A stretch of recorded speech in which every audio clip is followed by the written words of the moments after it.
have your attention, please? We'll be starting up shortly.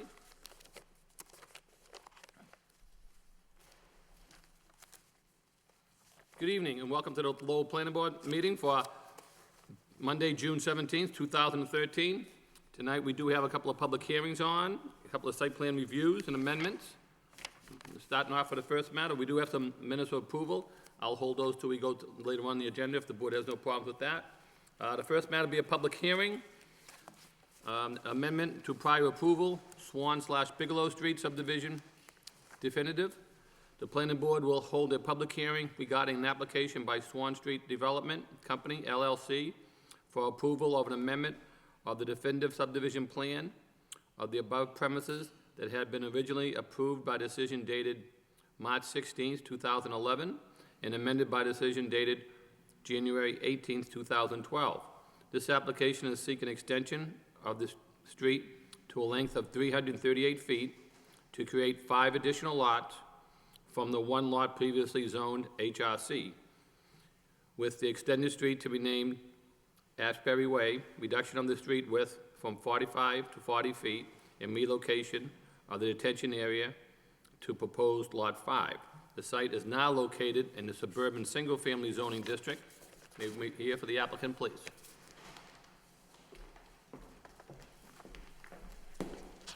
Good evening, Mr. Chairman, board members. David Plunkett, representing the applicant. My understanding is that there has been a filing with the Conservation Commission and discussion between the applicant and the DPD is to request for an extension through, I believe it was August 19th, in order for them to complete the conservation review and finalize that aspect of it, which would then be available for the planning board to, review and make a determination before finalizing any decision on the application before you. So it's after discussion, again, with the DPD to extend or continue, I should say, the date to the, and I'm sorry I don't have the calendar in front of me, but I believe it's August 19th is a date that would be sufficient to allow Concom to do what they have to do. I did a discussion with planning and staff today. They indicated to me it was not their request, but your client's request to continue the meeting. Right. They said to them it didn't make a difference because last time we were here, it was before us, and your client asked for some information from us because they're going before the conservation meeting the next night. Then it was continued 2 more weeks. So when I called and asked if this was going forward, they said that the developer was requesting to be continued.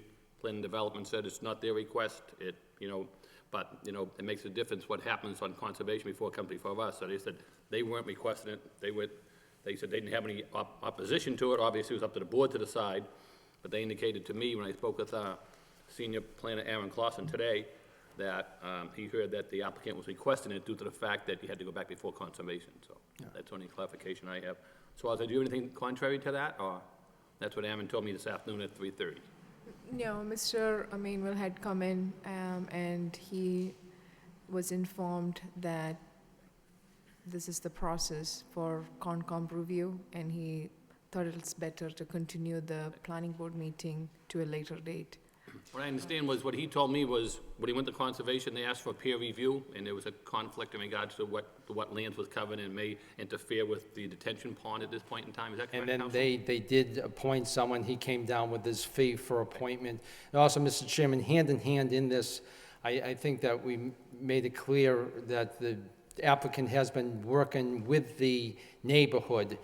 And one of the things, there have been a few meetings, and there was the intent to have another meeting, and one of the proposals was that the neighborhood was going to be invited to the walkthrough when the consultant goes through and makes their determination of wetland determination. So they were kind of pulling the neighborhood process in also to the conservation so that they could meet with the developer. And again, this is part of trying to get them involved as much as possible, let them know exactly what's going on, and trying to be certain that they're satisfied with the process and any questions they have are answered. And I think that would be,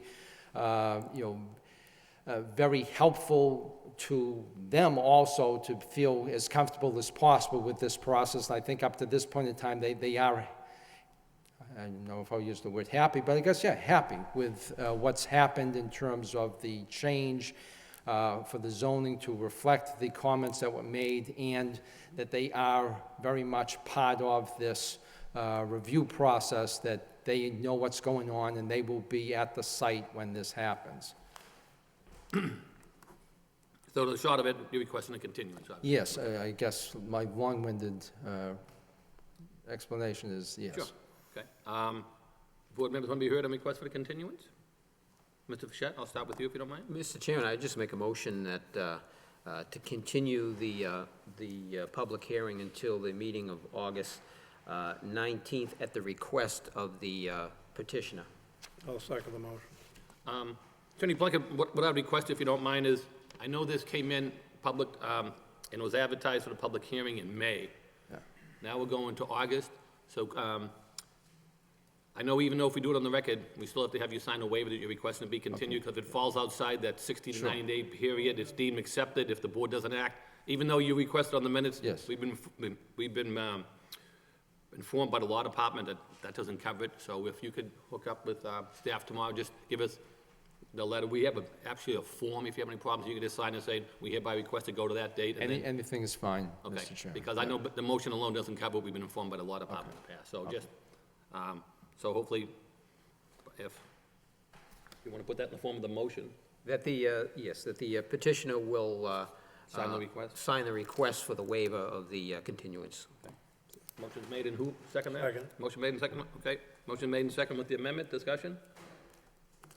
Mr. Chairman, before we vote, I just wanted to check and see, is there anybody here from the neighborhood who has anything that we should know tonight? Well, if we continue the public hearing, then we can't listen to them. We haven't reopened the public hearing? No, if they're asking for the continuance, then I wouldn't open it up to the public, Oh, I'm sorry. okay? Out You of know, order. so I mean, we can just ask by show of hands if everybody's here. Anybody here tonight in regards to the Swan Street project? Anybody from Swan Street? No. Most of the people we recognize by sight. so- I think that they're waiting for the site walk with conservation, Mr. Chairman. Okay, so I think they might have been given this information because of being at the Conservation Board.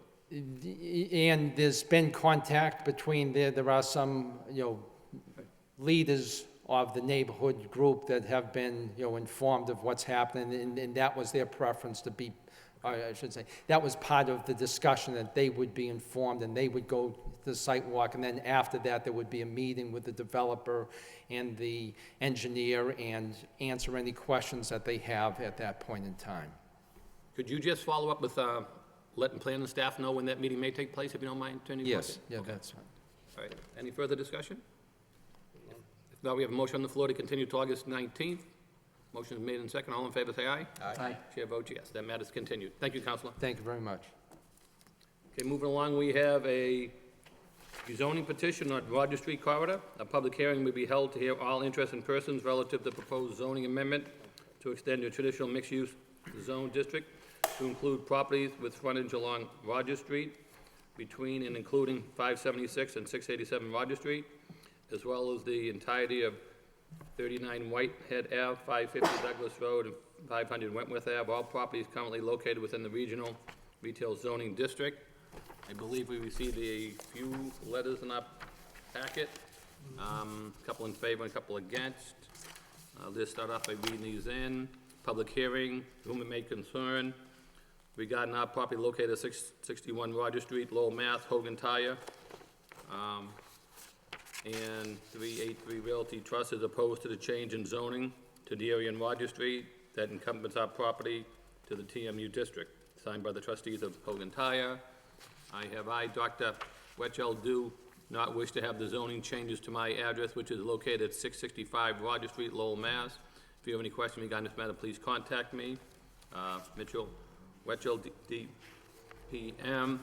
I have a letter here by Attorney Brian Barry. I am writing to register my client's objection to the proposal of the zoning code. I understand the change, the zoning at 671 Roger Street from retail district, traditional mixed-use district. As you know, retail districts are designed to promote and strengthen retail and related commercial development, where commercial uses should be specifically emphasized. On the southerly side of Roger Street, the uses from Wentworth Ave to Phoenix Ave are currently preliminary retail uses, including the Dunkin' Donuts, a used car lot, Hogan Tire, and then the 3 houses currently used by a foot specialist with the retail company, my law office, and a 2-family house. Those houses on either side of my client's house should eventually be used for a retail use. None of them but a residential neighborhood. The property which abuts all of these properties to the south is currently zoned light industrial. The property is located at 665, 671, and 683 Roger Street, which currently have houses on them, should be promoted for the retail use in the future in conformance with the uses surrounding them. My client was never contacted concerning the zoning change, nor does my client have any idea who proposed the rezoning of the property. Unfortunately, my client cannot attend the planning board meeting for June 17th. However, please forward a copy of this letter objecting to the zone change to each of the members of the planning board. Just for Attorney Barry's concern, the notification for the zone change was publicized in the paper. It does not have to be sent out to the abutters within that neighborhood area because it's a zone change for the city. I do have 2 matters that was sent to us as well, I believe by Richard and Denise Coffey. Please convey to the planning board and the city council our support of rezoning in the Roger Street area. Any proposal that enhances the neighborhood character of the area. In particular, we support the proposal to bring the TMU zoning from Phoenix Ave/Douglas Road all the way back to the Shed Park area. We are out of the country and unable to attend the meeting, so we are depending on this email to express our concerns. Thank you, Linda Coffey. Then we have another one signed, and, okay. It says, I am another person by the name of Stephen Lehman, which is from 213 Parkview Ave. I'm currently out of the country on business and therefore cannot attend tonight's public hearing, proposed zone change. Such a change is long overdue. The current zoning does not reflect well the traffic limitations on the area nor the character and needs of the surrounding neighborhood. In addition, I believe the change to TMU along the stretch of Roger Street will help to gradually improve one of the primary entrances way to the city of Lowell, and signed by Stephen Lehman, and that's at 213 Parkview Ave. I think that concludes the notifications we received through the planning staff. So at this point in time, I'll open up to the public, and I'll do it by in favor and against hearing matter. So at this point in time, if anybody wants to speak in favor of the zoning change?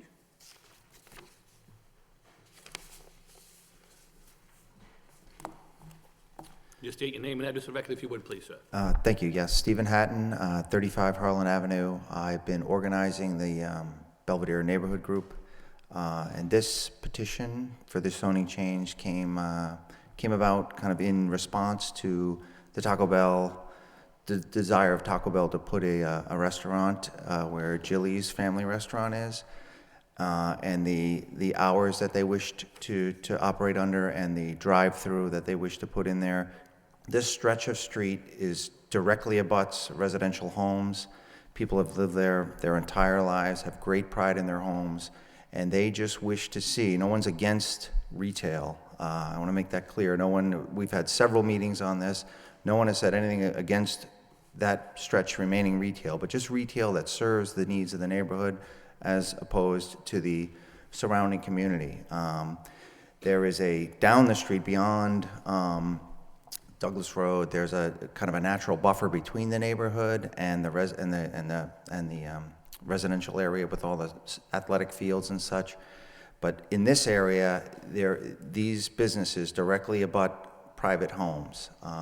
So the residents there just want to keep it, again, not against it being a retail district, but just want to keep the businesses there friendly to the neighborhood and keep the neighborhood character intact. And so that's why this petition came about. It's been brought several times before a neighborhood group, and no one has ever spoken out against it at any of the meetings, and I'm sure my fellow group members here will attest to that. What was your address for the record, sir? I wrote it down, but I didn't catch the end of it.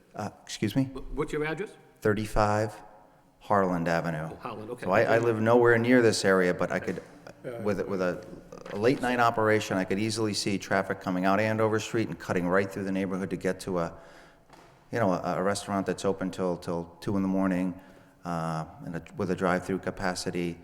I just think this would be more friendly to the neighborhood as it is now, and the character we hope to continue. Thank you, sir. All right, thank you.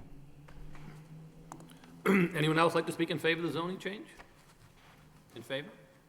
In favor? Anybody else want to speak of the zoning change? Does anyone want to speak in opposition to the zoning change?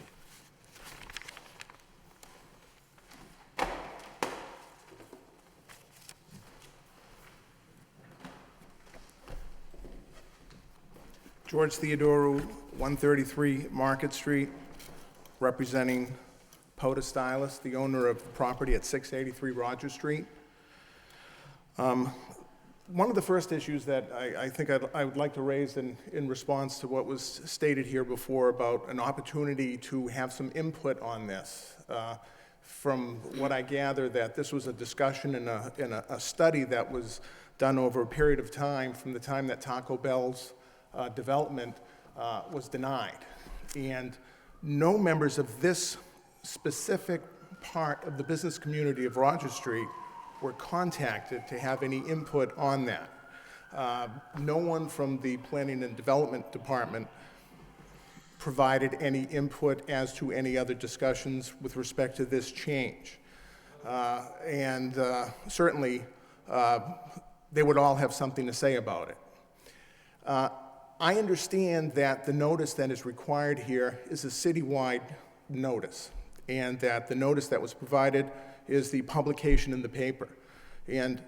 But what happens with something like this is June 3rd, I came across this notification when reviewing the paper. What I did is I made some phone calls on it.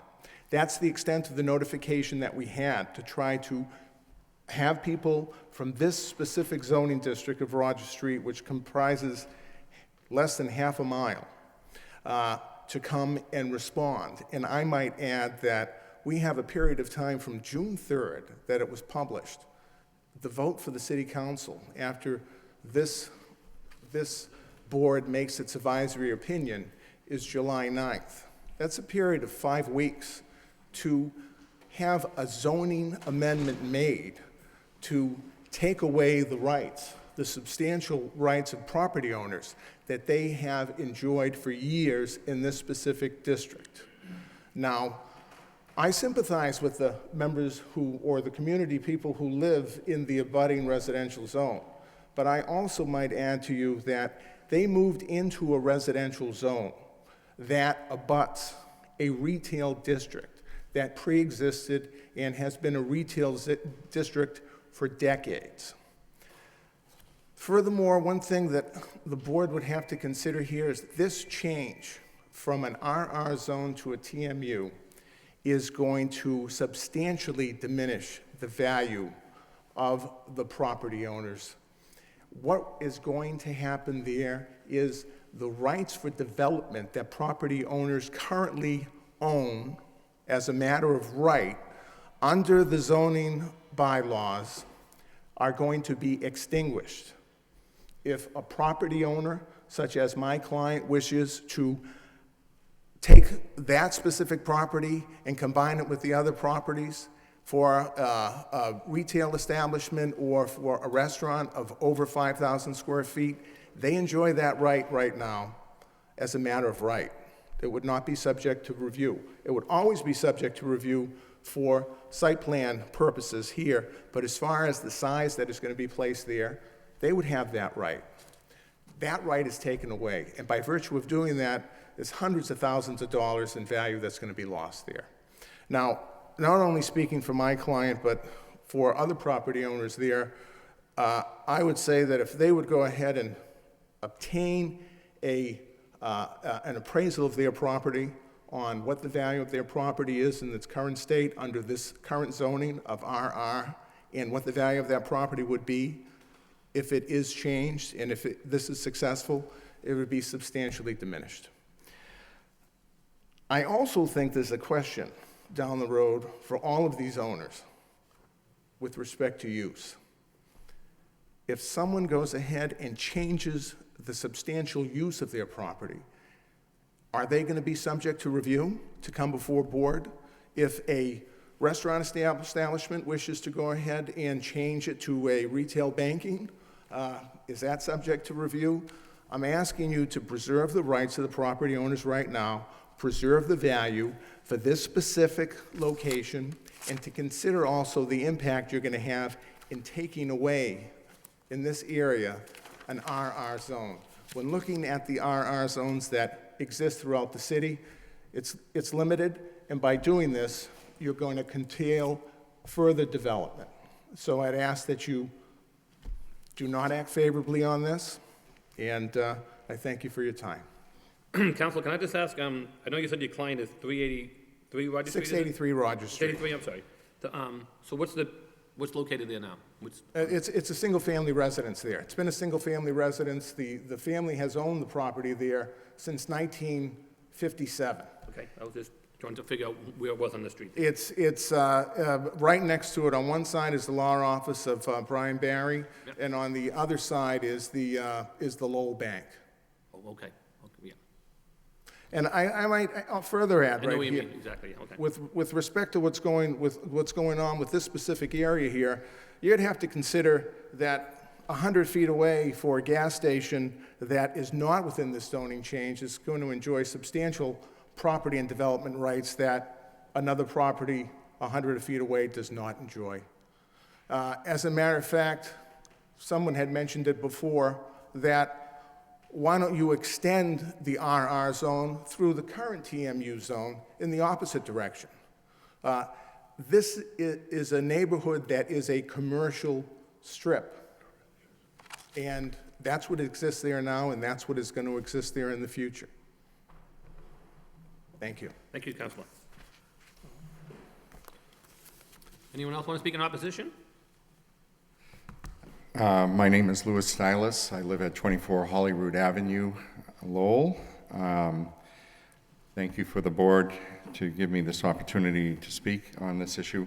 I do not want this zoning change to occur. I am the son of Poda Stylis at 683 Rogers Street. That is the home that I grew up on. My mother and father lived, my father was there until 2008. My mother is still there, and fortunately the doctor told her today she'll probably live to 100, and she wants to stay there till then. But their reasoning for staying there all these years has been that it is a valuable commercial aspect. They have been wonderful neighbors to any commercial development. When I was a child living there, we had neighbors across the street next to us. This is now the only owner-occupied property on that strip. It has been a commercial for as long as I know, and I don't see the value or the reasoning for changing that zoning. It does make a major impact on the value of that property. And one of the reasons my parents have held on to the property for so long was it was a potential financial aspect for them, and they decided not to utilize that, and they wish to have that retained for the heirs. I just don't see where there's a need for this. Why does this need to change? There's a lot of oversight. There's no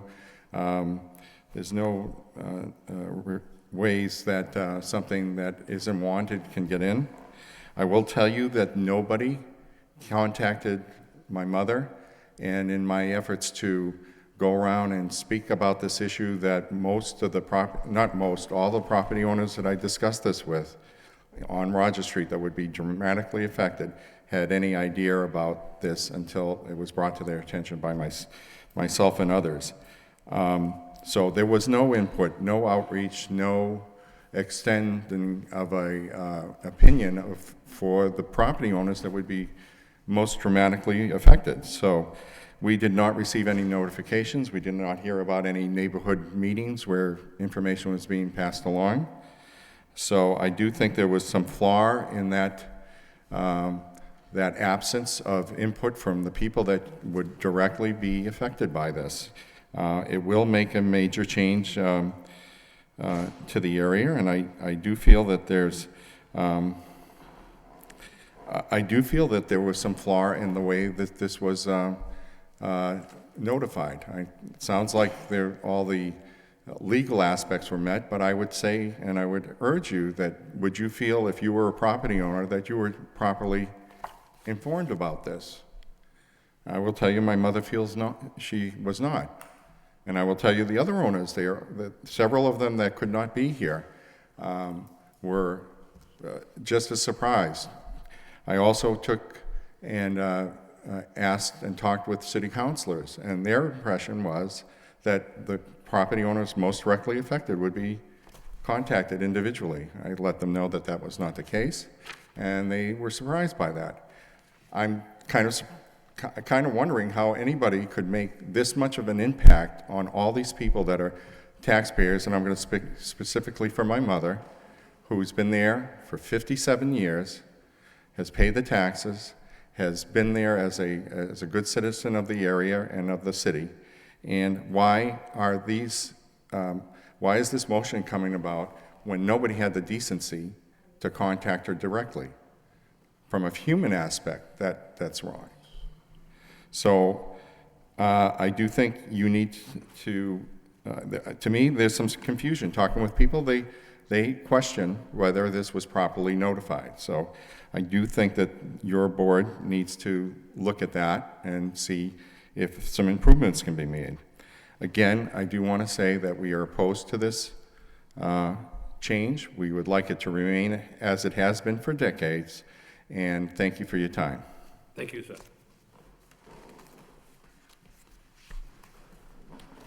My name's Richard Barrett. I reside at 39 Whitehead Ave, and I own Kilkenny Pub at 660 Rogers Street. And I'd just like to say that I'm not for this zoning change either. I've owned a house and a bar for 13 years now. Part of the reason why I bought it was for the value down the road. And like these prior two gentlemen said, I live at the house and I work at the bar every day, and it's news, other than seeing it in the Lowell Sun. I wasn't informed at all or invited to any meetings or discussions. So I'm against the zoning change. Thank you very much. Thank you, sir.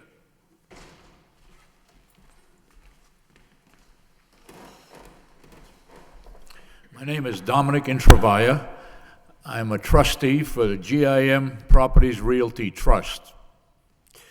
This amendment changes our property from R&R to TMU. By doing that, it devalues my property. Devaluing my property, the city would have to lower my taxes, would be less revenue for the city. I don't think the city wants to do that.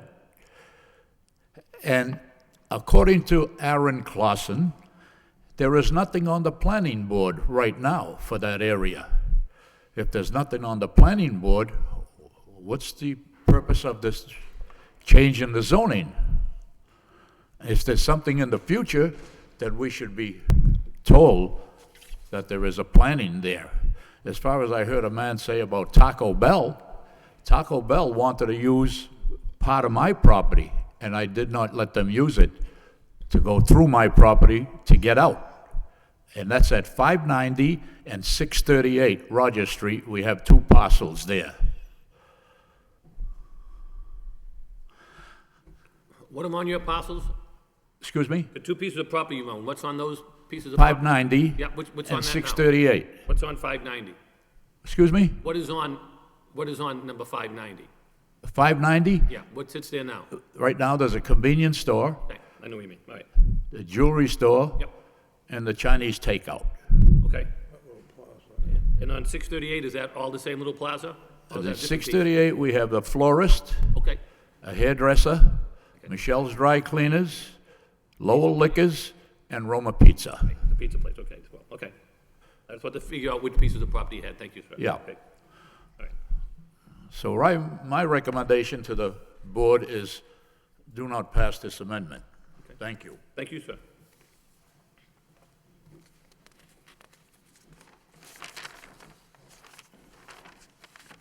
Mr. Chairman, members of the board, I represent Sage Bank, formerly known as Lowell Bank, formerly known as Lowell Cooperative Bank.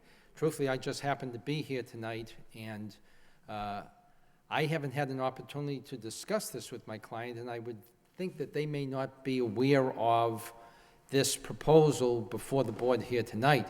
But looking at that plan, I could see where that would have significant impact upon, you know, again, as you've heard others, the value of their property.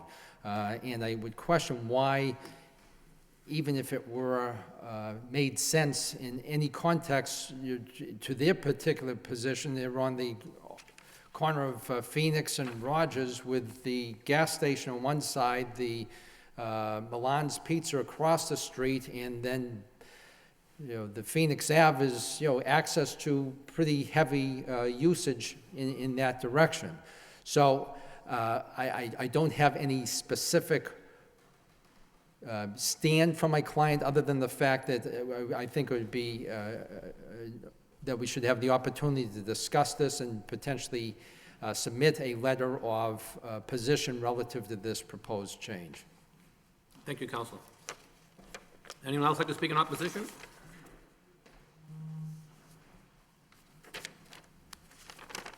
You state your name and address for record, please.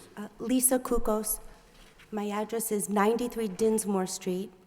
My husband and I, we own 600 Rogers Street, which is Jilly's Roast Beef. As you know, 2 years ago, we were approached by Taco Bell to be there. That got kiboshed by two strangers that I have no idea who they are. But the only thing I want to say is, we bought that property almost 20 years ago. It's commercial property. We work every day. I'm late today because I got out of work. I think if it wasn't for my neighbor, Richard, which we're friends from Kilkenny's, I wouldn't know anything about this meeting today. I think if somebody had residential property and all of a sudden they say, we're going to make this commercial property, I don't think that's fair. I don't think that's right. I don't think people would like that. But in our case, we have commercial property and they want to change what the purpose is for, and will devalue our property. Kids we send through school, marriages, things like that. We work hard, we pay our taxes. I don't want to make this meeting longer than it is, but the truth is, if it wasn't for my neighbor, I wouldn't know anything was going on. So that's all I have to say. And thank you for your time. Thank you very much. Anyone else?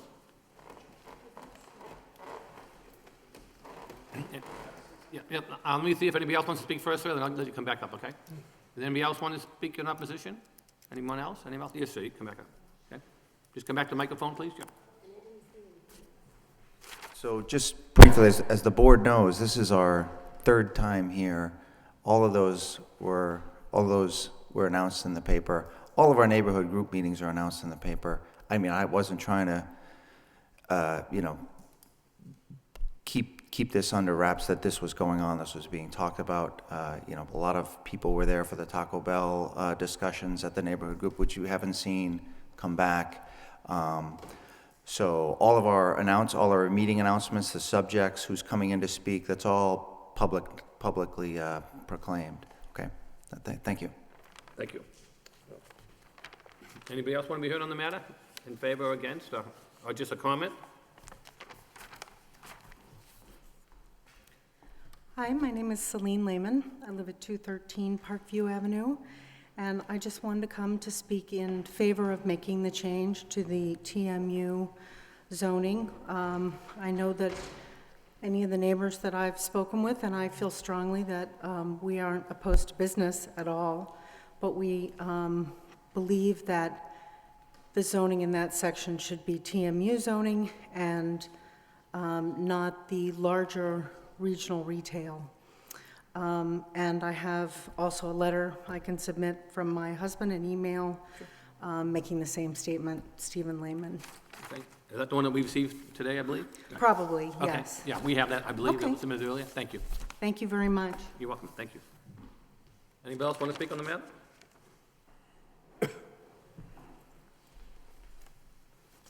Good evening. My name is Trina Picardi. I live at 151 Parkview Avenue, and I would just like to echo what Celine said, that I think in the best interest of the neighborhood and this parcel, that the zoning should be changed from regional retail, which if you look at the definition, it's to draw people from throughout the region, what you see for, say, Kmart and the car dealerships.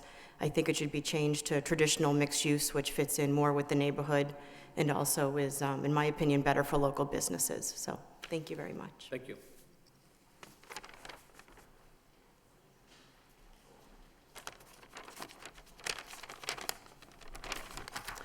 Hi, my name is Terry Dillingham. I live at 154 Parkview Avenue.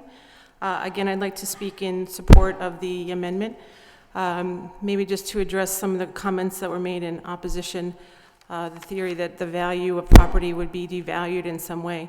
I think the neighborhood actually thinks the opposite, in that creating the transition from a regional retail to where you see Shed Park, which our neighborhood association has put an enormous amount of time and financial support into redoing, and has created a real center point for our neighborhood, that this is actually creating value for our properties, both commercial and residential.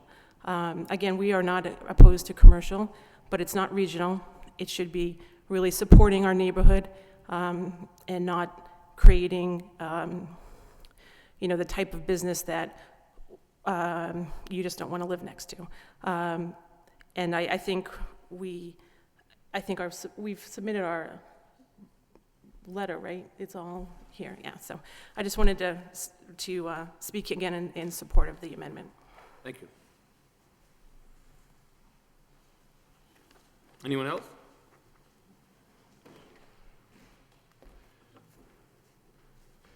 Mr. Chairman, members of the board, James Flood. I live at 198 Holyrood Avenue, which is directly behind Whitehead Avenue, very close to this area, and my office is at 549 Roger Street.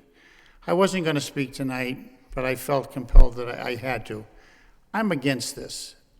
I grew up, I've lived in that neighborhood for 64 years. It has always been commercial. It's always been that way. I find it good for my business the way it is. At the law office, I find I get people walking in off the street. I think there are ways, I think in your zoning today, there are ways that this board can vote to curtail what goes on in that neighborhood. You have a zoning ordinance to protect the citizens, and I just don't think this is the way to do it. And as the people said, no one got notice, and I don't agree that it's a citywide zoning, because it's a specific block, and I think everyone in that area should have got notice, especially the people involved. So I'm opposed to it, as a neighbor and also as a business owner in the area. Thank you. Thank you, sir. Anyone else? Anyone else want to speak in favor or against? Anybody else? Anyone else? Hearing none, at this point in time, I'll turn it over to any question the board members may have.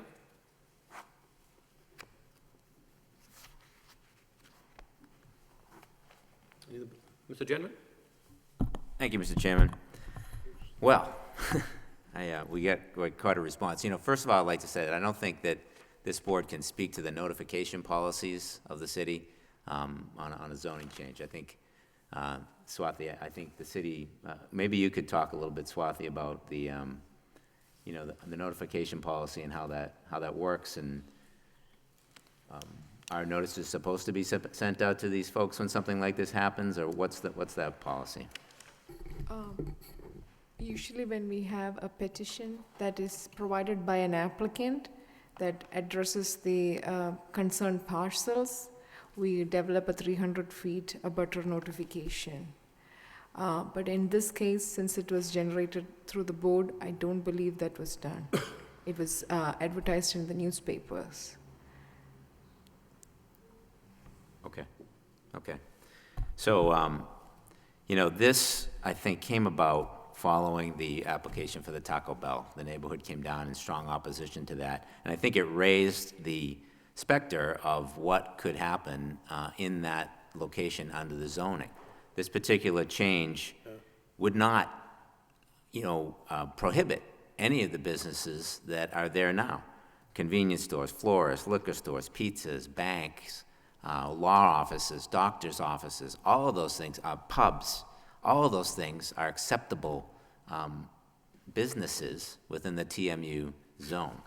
I think what the neighborhood was objecting to was the type of business that could bring drive-throughs in and, hours that would be till 4 o'clock in the morning, and they wanted to look into, if that zoning was correct. I think one of the neighbors brought up the fact that regional zones, so TMU is a commercial district. TMU does allow commercial businesses. The neighborhood wanted to, somebody stated that regional retail is called regional because it's the type of business that attracts people from all over the region, not just local businesses. The types of businesses that you see along that corridor right now really are more local businesses, things that attract people in the local area. I think that's why the recommendation or the suggestion was made that maybe that zoning should be changed. If you look at the map and how it positions, how these things are positioned with the residential neighborhood, it's all very tightly connected to lots of residential properties, right? So it's the type of district that lends itself to TMU. Under our master plan that we have developed by the city, the first thing on the master plan talks about creating sustainable neighborhoods, and the objectives are, preserve the unique quality and character of each of Lowell's neighborhoods.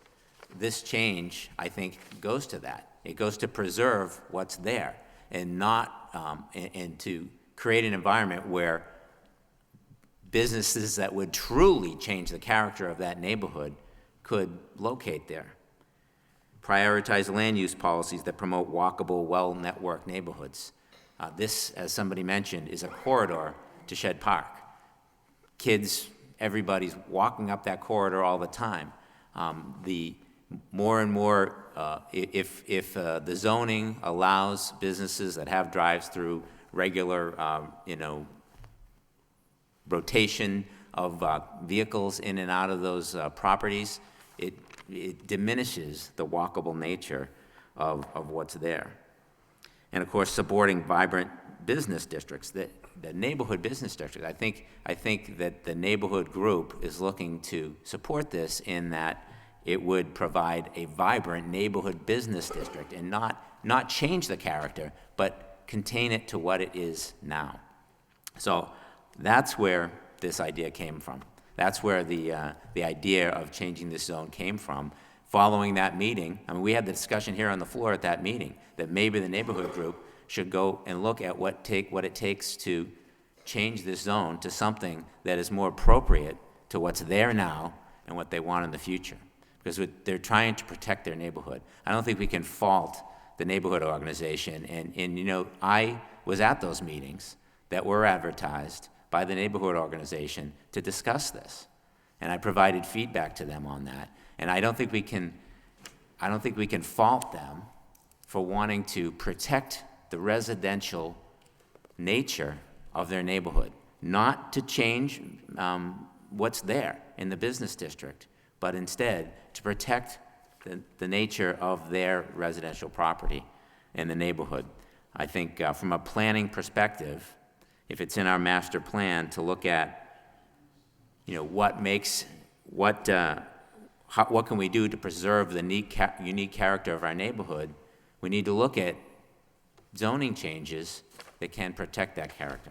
So I think that's where this came from. I think that after that meeting, the neighborhood got together and said, at least the ones that were, that live in that particular area got together and said, hey, let's find a way that we can protect this long-term and not have to go down and fight a battle every time something comes in there that might be detrimental to the neighborhood. So again, I don't think the intent is to change anything. The intent is to protect what's there now, and to potentially eliminate down the road businesses that could negatively impact the neighborhood and create that neighborhood creep. And I think that it's our mission, at least my mission, on the planning board to protect the neighborhoods in the city. Because we all see it happen. We see situations where the neighborhoods just degrade until you get to a point where, you know, people don't want to live there anymore. And I think that spells trouble for the city. So these guys have been before us many times. I think we had a petition at one time with about 100 names on it.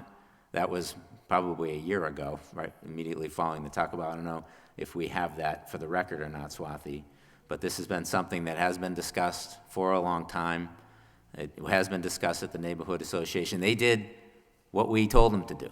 You know, they did what they were told to do to try and make this happen. We are a recommending body here on the planning board, so we don't have any say over zoning. I think we can only recommend what we think, recommend an action from a planning board perspective to the city council.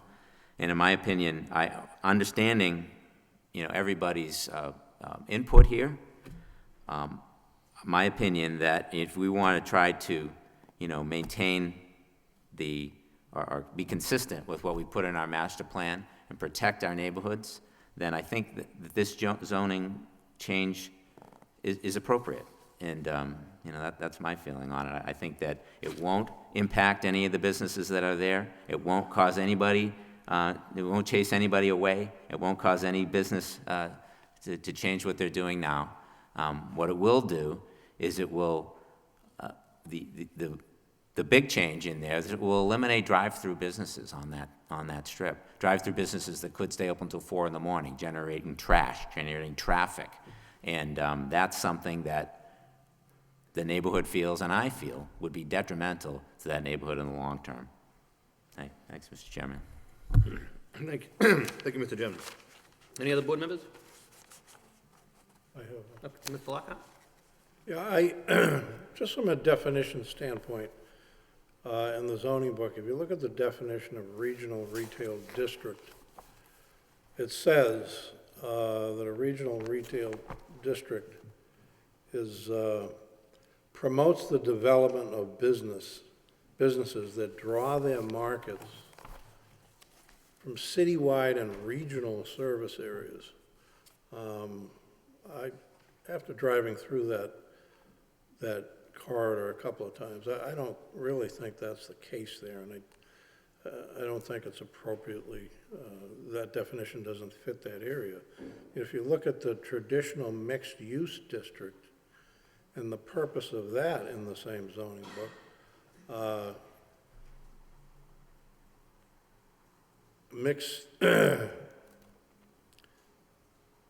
a traditional mixed-use district promotes the vitality of Lowell's, I'm sorry, I'm reading the wrong one.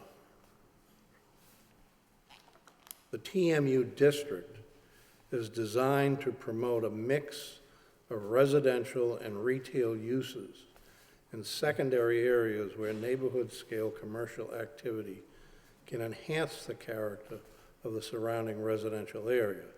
Now, to me, that describes what's there now, and I think Mr. Gendron is right. We're looking at really, preserving that character and not destroying it. By changing this, it doesn't mean that you can't develop commercial businesses within the district. I mean, if you look in the table of uses charts within this book, the special permit process allows you to do that. So I got to question those that are stating that it would diminish the property value significantly. However, I think there are enough people concerned about that, I mean, I don't know that. I don't think we can answer how it would impact property values. I'd like to see some more information that addresses that question so that we can answer the neighbors and the citizens here that in an appropriate manner. And maybe DPD can help us out with that. I really think we need some more information before we can proceed. That's all I have, Mr. Okay. Thank you, Rich. Anyone else? Mr. Boyle, Mr. Fischett, or Bob? Anybody have any questions, comments? Mr. Chairman, I'd like to echo a lot of what Mr. Lockhart just said. I feel that we are at the beginning of a process here, not at the end. And we need that process to take place before we know enough in order to judge the merits of this proposal. I feel completely confident that the city followed all of the legal requirements for the notification. And I feel equally confident that the neighborhood group did try to put the word out about this to everybody who was involved. Regardless, though, of how well that attempt was made, it still seems as if the commercial property owners didn't really know about this until fairly recently and haven't really been involved in the process up till now. I'm glad to see you here tonight. You're now involved. I think this is a process that needs to go forward with your involvement so that the city can figure out what it needs to do. I think we need to have a lot more information quantified. These questions about reduced property values.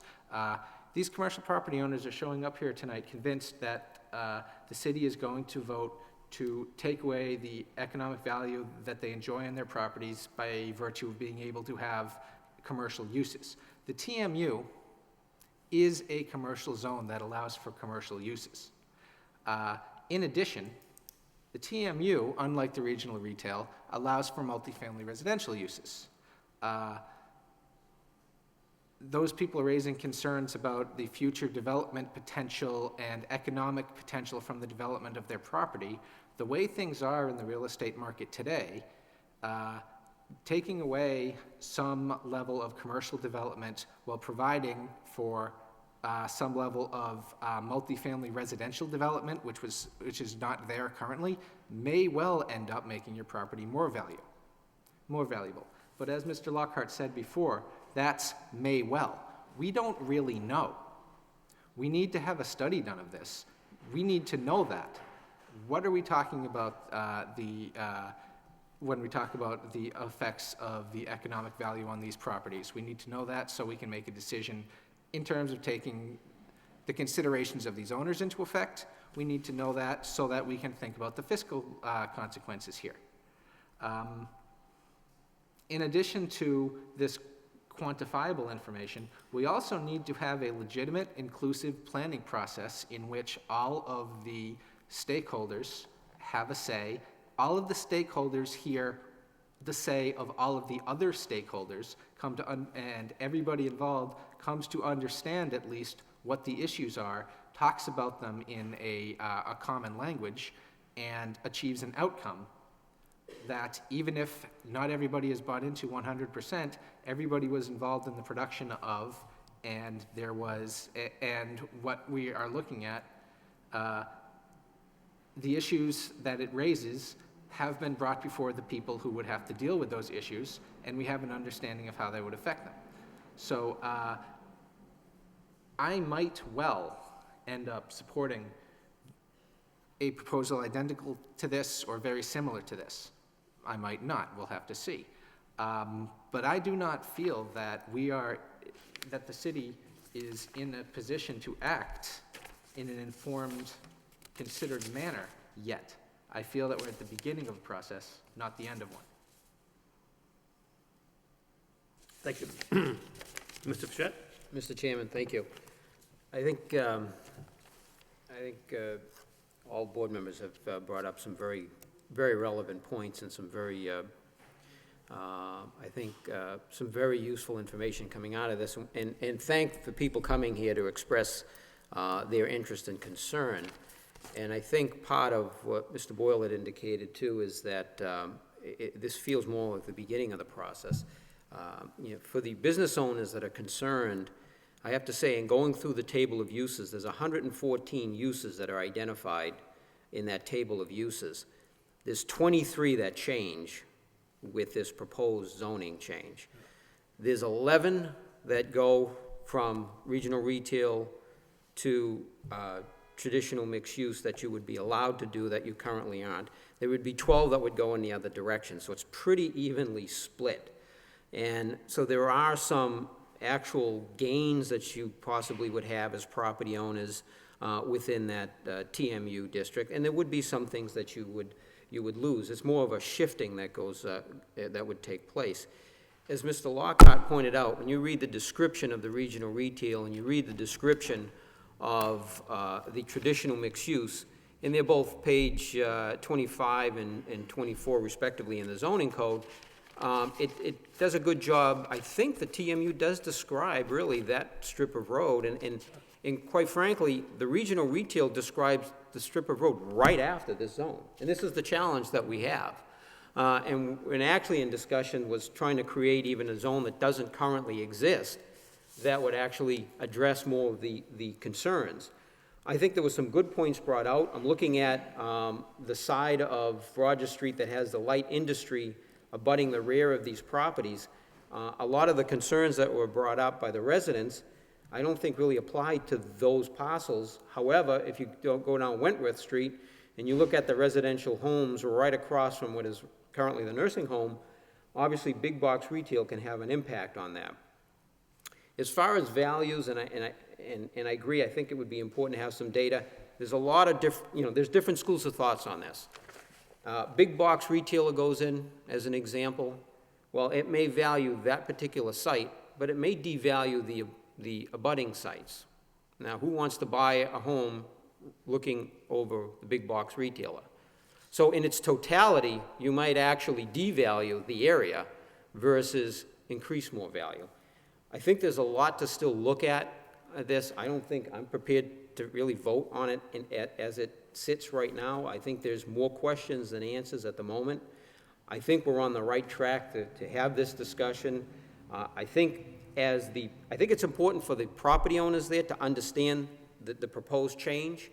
At the end of the day, you may not be too opposed to what's being proposed. I think there's some merits.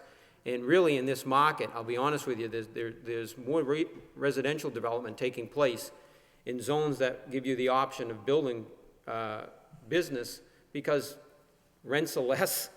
You have a hard time getting tenants. There's more of a turnover in the tenants. So it does open a door that currently isn't there in the regional retail. So I think there's benefits to this. I think there are some issues of concern. I think it's unfortunate that the public meeting has already been set for the city council.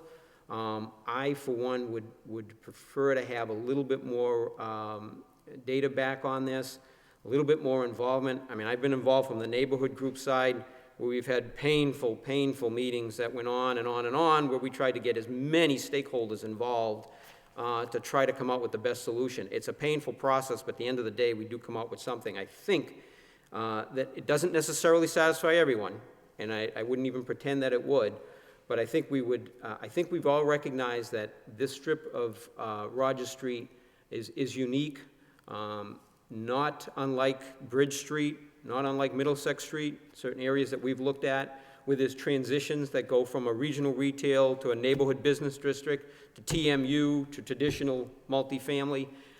We have really a transition from the regional retail right to the TMU. So we've got some challenges here.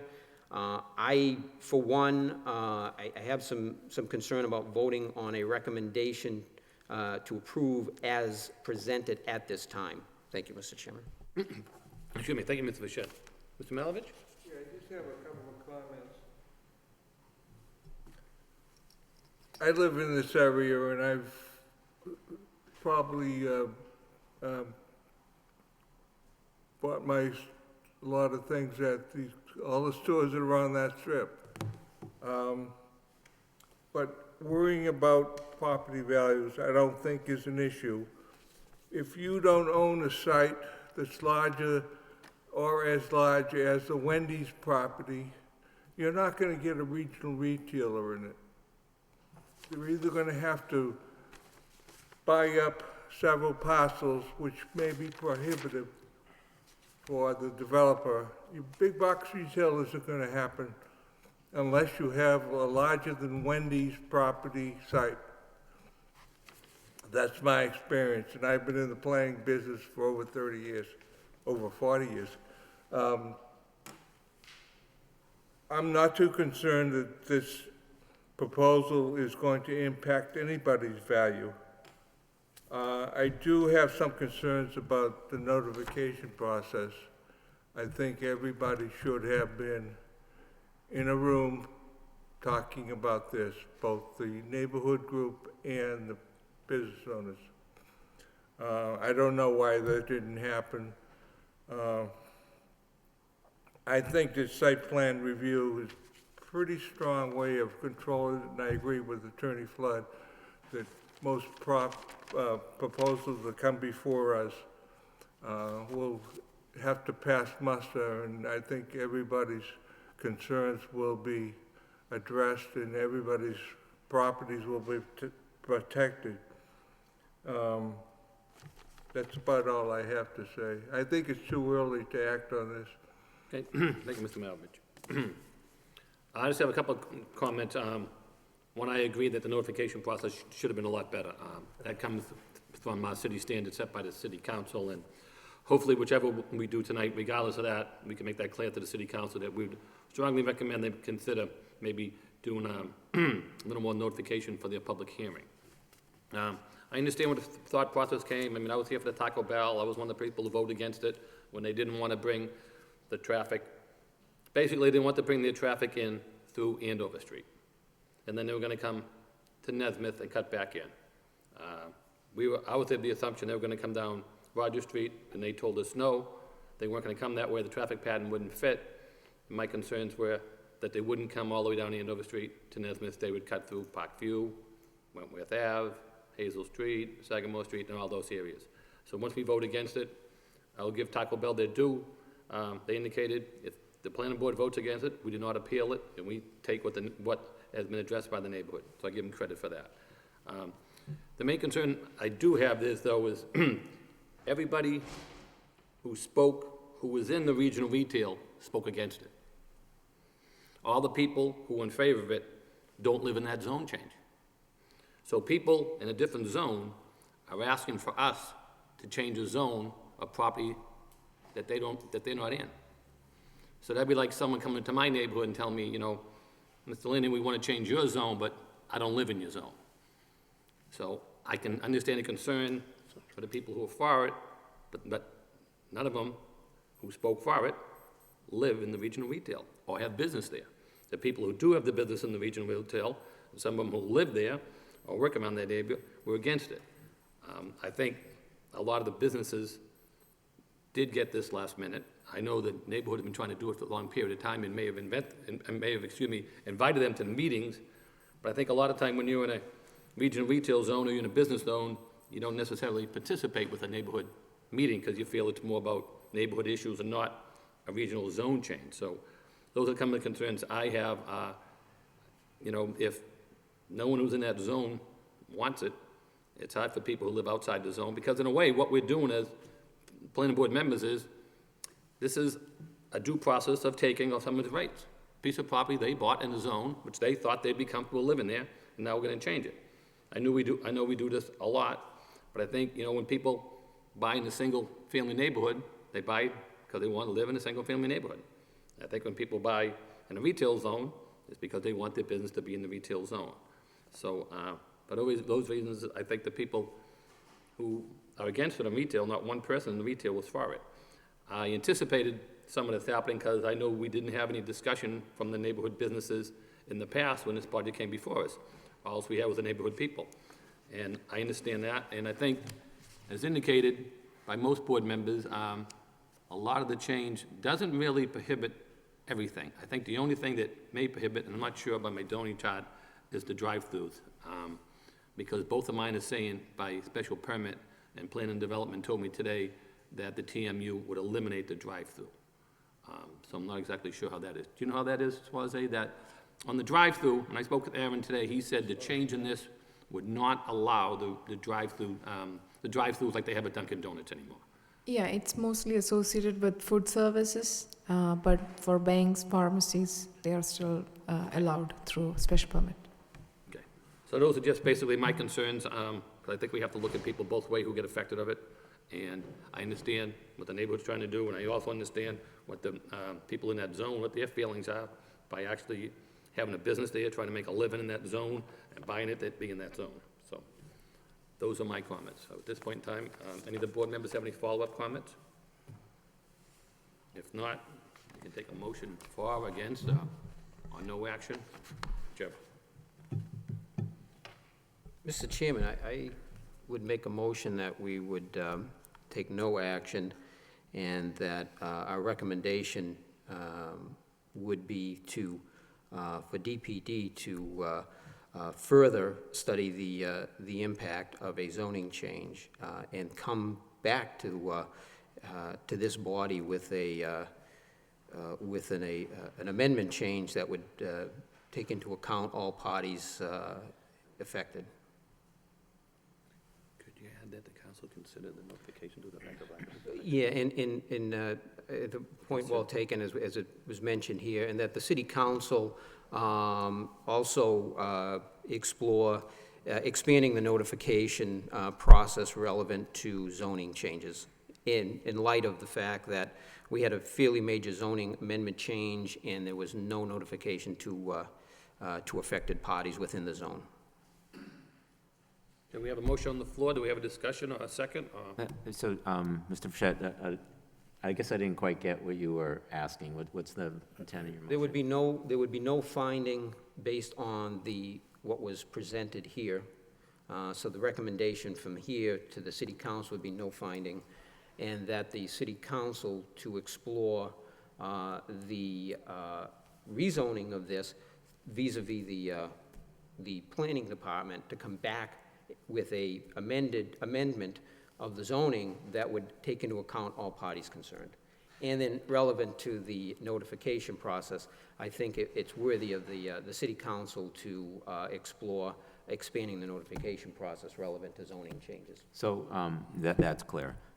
But what you're asking with regard to the zoning change is that the city council ask the planning department to work with the city council to come back with an amendment that tries to address all of the issues raised? My understanding is the city council has a public hearing on schedule. July 9th. July 9th. So they take action on this. And the recommendation of the action would be for the city council to send it back to DPD. Right. Jerry, could we specifically address the property value issue, which is prevalent here with all these property owners? There may be some history somewhere that we can tap into, or I think we should identify that as a major issue. As part of the analysis that would part of the analysis that would be conducted, is to provide impacts of property values. Yeah. Okay. I would second the motion. Any discussion? Okay, Mr. Chairman. Okay. I like the motion. I'm going to support it. A motion to request the city council to send this back to the DPD.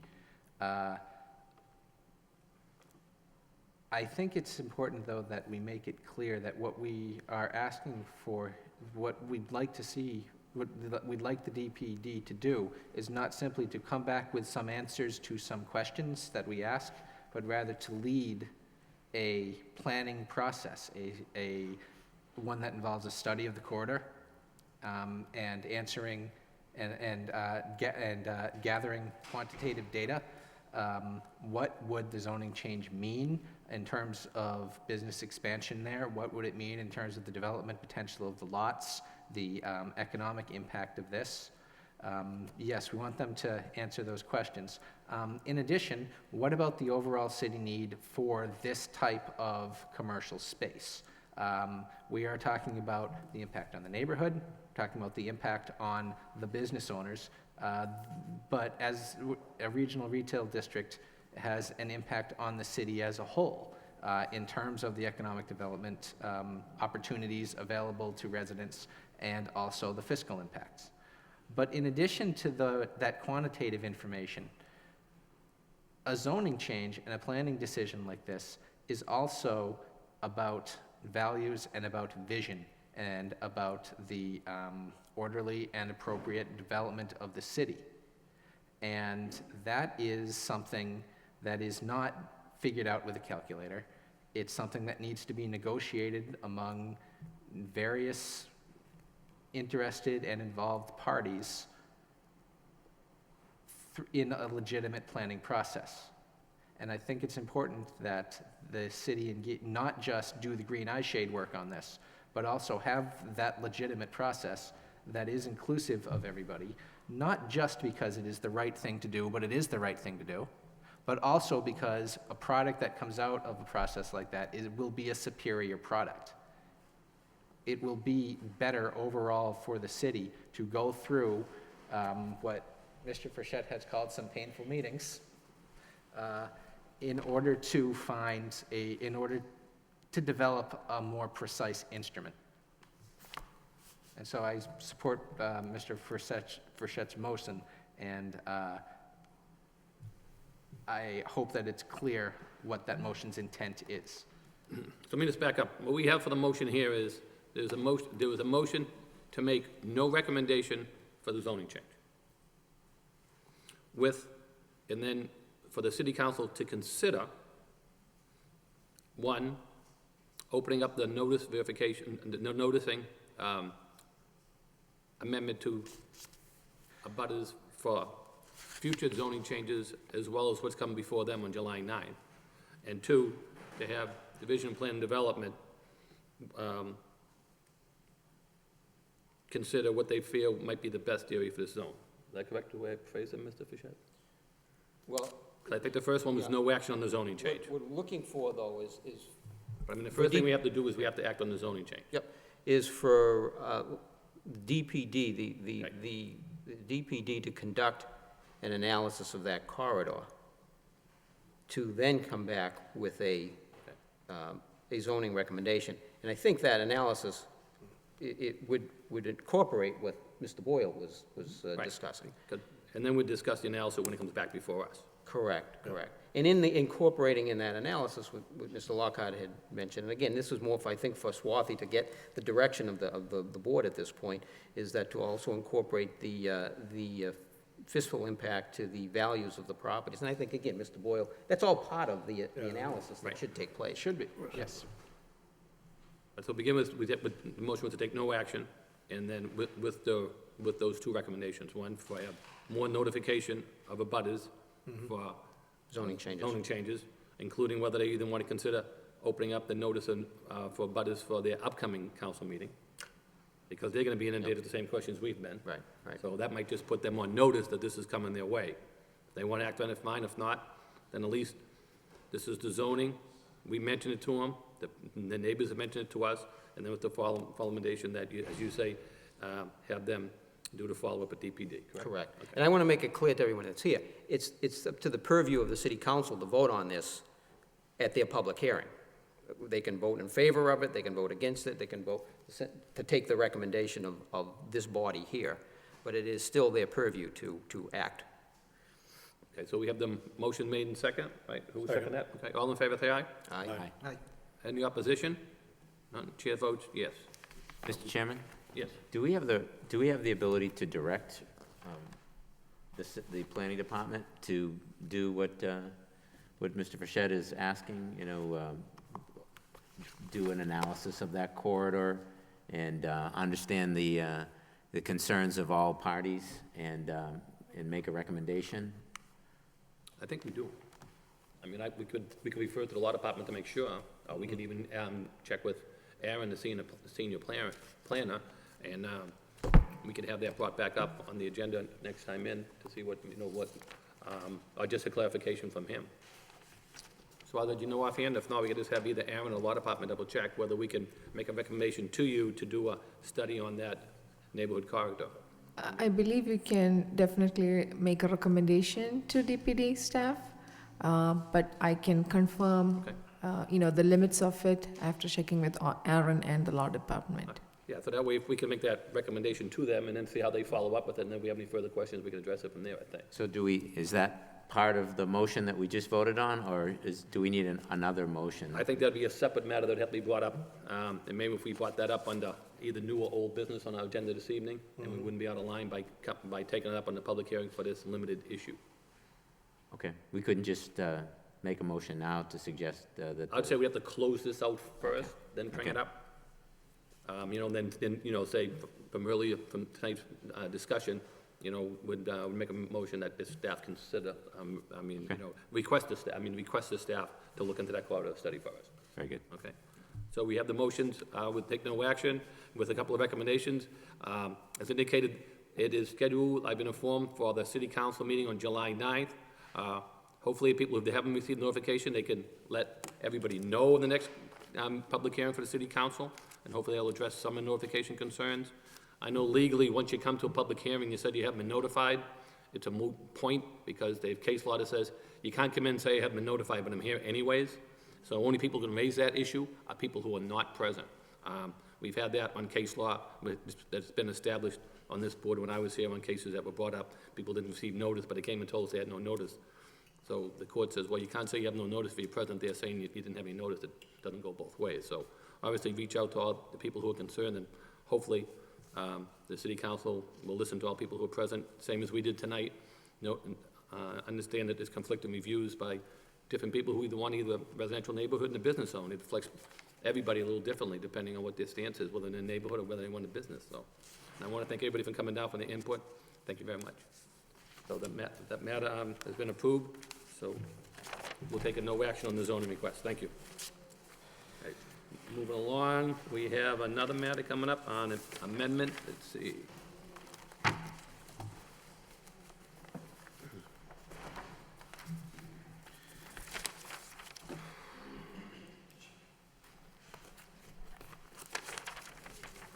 Moving along, the next matter is for site plan review amendment, 200-206 Rogers Street.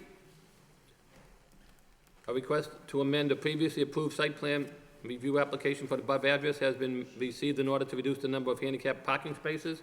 The original plan features 5 handicap spaces. The applicant requests to reduce this down to 2 handicap spaces in order to accommodate for the dumpster site. May we have the applicant, please? Thank you, Mr. Chairman, members of the board. My name is Roland Mainville, 16 Woodbury Way, Drake, Mass. I'm actually pretty pleased to be here tonight to finish this project, and working with the planning, the DPD. We did some field changes, obviously not on my own, by working with them. The original plan called for 5 handicap spots, which is obviously way overkill, but when the plan got approved, it was perfect with us. But when we also, in the planning process, we never made any arrangements for a dumpster, a location for a dumpster. So we had to put a dumpster in that parking lot area, which is actually designated as a parking spot, but it's used as a dumpster. So we took the 5 spots and made them to 2 spots, and we have some stuff here, CMR 521-23 says that we only need 2 spots because we have more than 25 spots. We have the 26 to 50 parking spots, which requires us to have 2 handicap spots. So we would like to get that reduced to 2, which it's actually already done. I thought it was all set by working with them. I didn't realize we had to come back to you, but again, it's a very good thing to do to close out this project. So I guess my request is for you guys to approve to go from 5 to 2, which is already there. I do have to, because we had a little challenge with one of the approved parking areas coming in vertically. So we changed that and actually made them come at an angle, so it was a lot easier for the people to come in and out of the parking spots. And since we've done that, it's been a lot better, and it's given us the sufficient, we've met all the requirements for the turning and parking. So with that being said, I still have to reline that area, which will be done tomorrow, depending on the approval. I don't want to get an as-built or do anything else until we get your blessing, and then tomorrow we'll reline that area and get an as-built, and we're completed. So that's what I'm asking to do, and I can answer any questions that you have. Thank you. Does anybody here this evening want to speak in regards to this request for the site plan amendment? Anybody here want to speak in one way or another? Favor? Favor? Against? Against? Any of the board members have any questions? Just, I have one. Mr. Lockhart? Procedurally, you're gonna deliver an as-built drawing for the 2 handicap parking spaces and any other changes you're gonna make in the parking area, is that right? No, Mr. Lockhart, all the changes have been all done. We've added the dumpster, we've added 2 landscape islands, we've added additional 2 spots over there. There's actually a recorded plan right now, and I'll show it to you. Is that the little one we got? This one here? Exactly the one you have. So it shows everything that you have. Very difficult to read, I mean. It is, I'm sorry that it's not blowing up for you. But in the westerly side here, these spots, Yeah, these are the spots that I had angled for easier parking. Right. And then this spot and this spot is the handicap spot. So this has actually already been recorded, but the handicap spot that I have in spot 10 doesn't meet the handicap requirement because it's not 11 feet wide with a 5-foot path. right. So I'm gonna give that the 5-foot path. The spot itself is fine. I'm gonna give it the 5-foot path, and I am gonna reline the other parking spots. And what I didn't tell you is we're taking 1 spot out of there. We're only required technically 39 spots. We have 45 spots. So by losing 1 parking spot in that area, we still meet all the requirements. So I'm gonna make all them parking spots a little larger while making that 1 handicap spot ADA accessible. So thank you for clarifying that, because I didn't say that. Okay. Any further questions? Wait. No, Go ahead, Bob. I think so. The property line along the parking lot for Rogers Hall, is that a temporary fence that's still there? Rogers Hall did install a temporary fence over there. My understanding is they're in a planning process now to redo that area. I don't know if it's parking or landscape, I'm not sure. No, I'm on the board. Oh, okay. The question is we've been told that you were putting a fence up, and we have stalled on Yeah, timing our portion until you completed your work. there's no fence there. I planted them trees there and bushes there, which weren't on any plan. I did that for screening and to designate the areas. So rather than putting a fence, I put shrubbery across there. So there is no planned fence to go there. So what keeps you from plowing snow onto another property? I guess, sir, the same way that on the other end of the parking lot, we keep snow from parking lot to parking lot. I mean, the snow storage in that area that you're talking about doesn't go towards Rogers Hall. It goes towards 200 Rogers Street, the Flather Building, because it's pushed in from Rogers Street. Okay. So you're done with that front? We're complete and very happy to say. Okay. That's all I wanted to know. Thank you. You all set, Bob? Any other questions? No? Okay. Anybody else? Mr. Chairman, if I may, I was up there today, driving through there. I think overall that project came out very nice. I saw the dumpster and the screening was complete, but I'm sure you're in receipt of this memo dated June 11th from Joe Genowitz. Yes.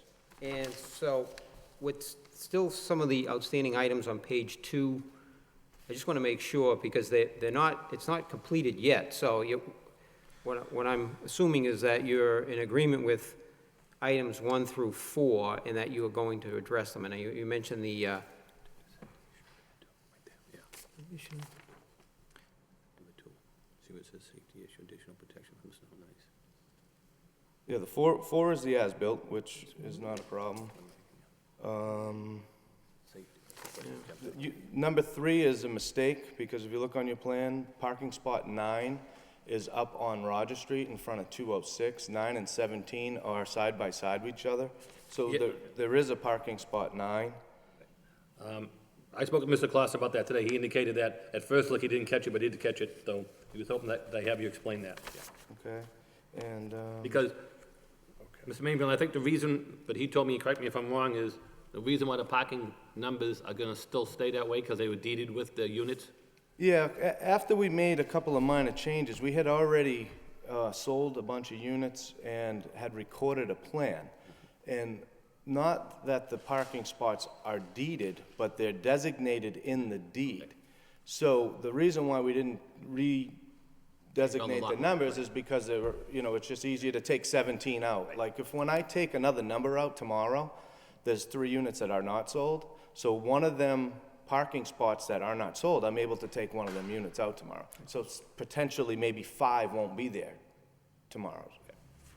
So there won't be an issue in, it won't affect anybody that's already living there at this point. It just makes it actually better for them. Other than item 2, then, you are, with items 1, 3, and 4, then you are addressing that with this plan. Correct. Now, there's a bullet item up above, additional protection from snow and ice shall need to be installed as discharge from the roof of both 200 and 206 Roger Street, is still currently creating safety issues for tenants at each building. Is that? No, and then if you look at the next thing, the only items that are left are 1 through 4. Right, okay, so that's, I just want to clarify. So that was taken care of, because I know from this memo, I got the impression that those... Yeah, when I got this, it's kind of a funny story, I got it last week, and I started reading it, and now I'm mad, because... You said you took care of those When things, you right? first start reading it, it's like, wait a minute. And then I get down to this, and it's like the only items that need to be completed are this, Yeah, and I think this. for everybody's benefit, they listed what was on our comments from February. Yeah. And then what was still outstanding. But Yeah, so and I know that was a serious issue, so that definitely was taken care of, okay.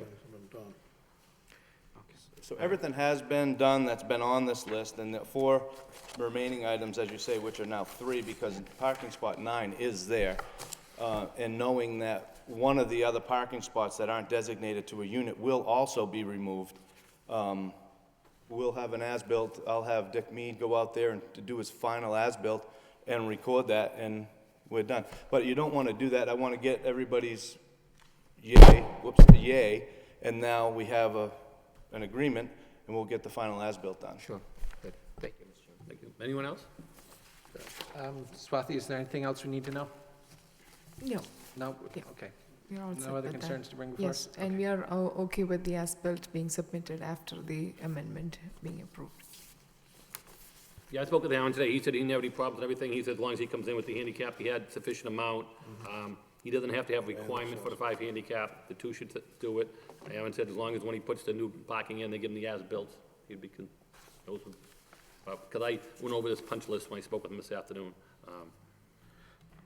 So I don't know if that helped answer the questions. And that's why he explained to me where number 9 wasn't where you thought it would be, and that's why Aaron didn't see it to begin with, because... Well, as you see, the plan is... Yeah, and then he explained that twice, because it was always designated to one area. So he said that's why at first, when he wrote this, he didn't pick up on it. And since then, he said he had a discussion with you. Yeah, I met with him, yeah. Mr. Mainville, why did you pick the location you did for the dumpster? I have another email and plan here that I didn't do anything out there as far as the site goes on my own.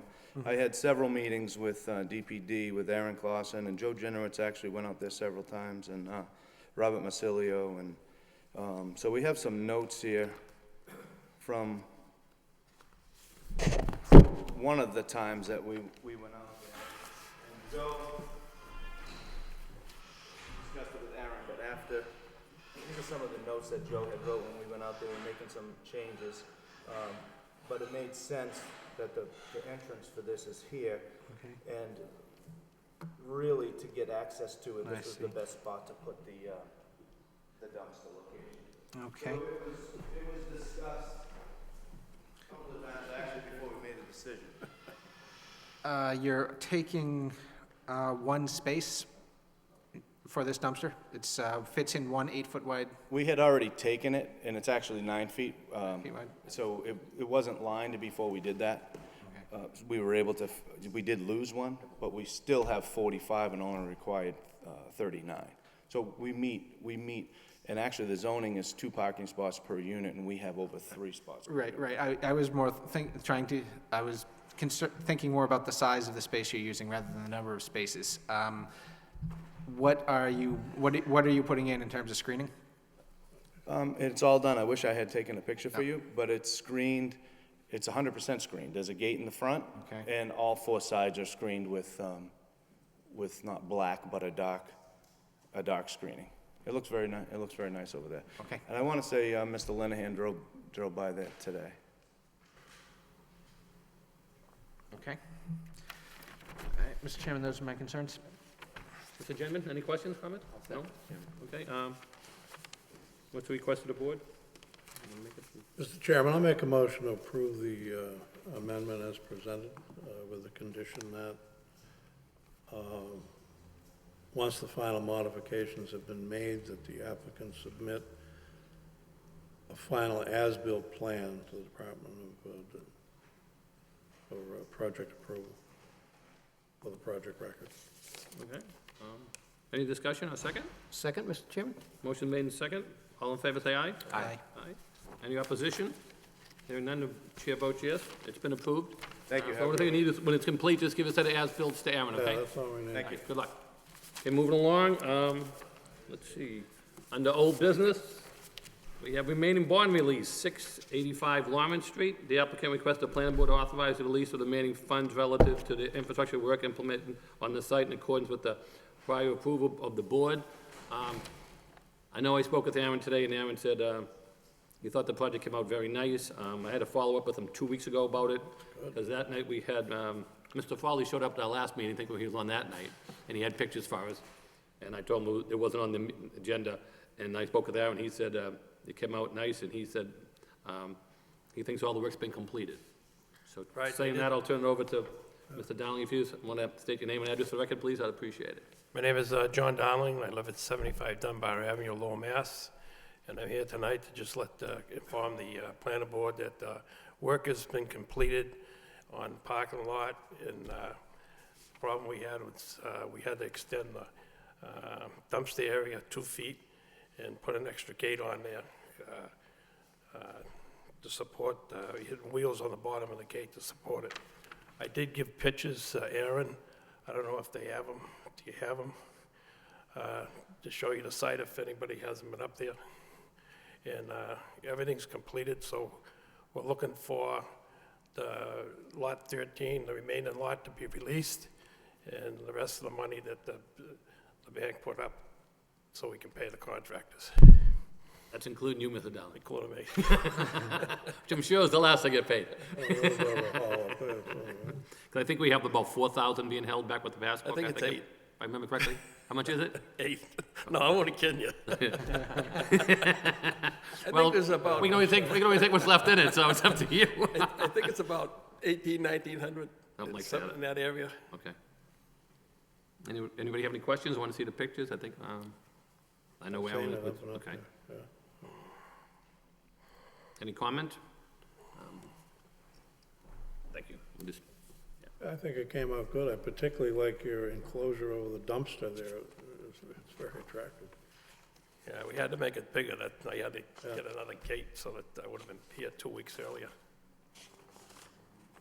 That looks nice. I'm sure Mr. Farley and Neighborhood Association is helpful that this is behind them. I'll tell them you're there.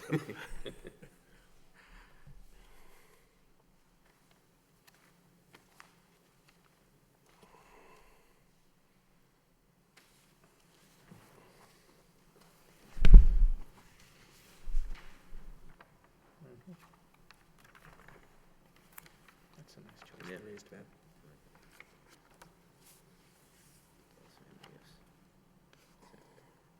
I don't know if I mentioned that we had to put stop signs in one way on the entrance from Lawrence Street, too. Yeah, I think that was one of the things that came up last time about the signs, so those are all in. Bob, you want to see these? Any board members have any questions? If not, I'd make a motion that we release the remaining lot and the balance of the money that's left in the saving passport. Second. Go ahead, Jerry. Mr. Chairman, just a point of order, I'm not voting on this because Mr. Malovich was present at the original meeting and took the original vote, so pass it over to him. Okay, so I made the motion, was seconded by Jerry. Mr. Fischett is, Mr. Genvin is abstaining. So we have a motion made and second. All in favor, say aye. Aye. Aye. Any opposition? Hearing none. So good luck, Mr. Dowling. Thank you. Thanks for cleaning that up. You did a good job up there. It was a long time coming. I gotta admit, I felt a lot more confident when you stepped forward. I'll tell Mr. Farley you said thanks. Good luck, thank you. Okay, moving along. Okay. We have a site plan review and special permit amendment to 305, 327 Gorham Street.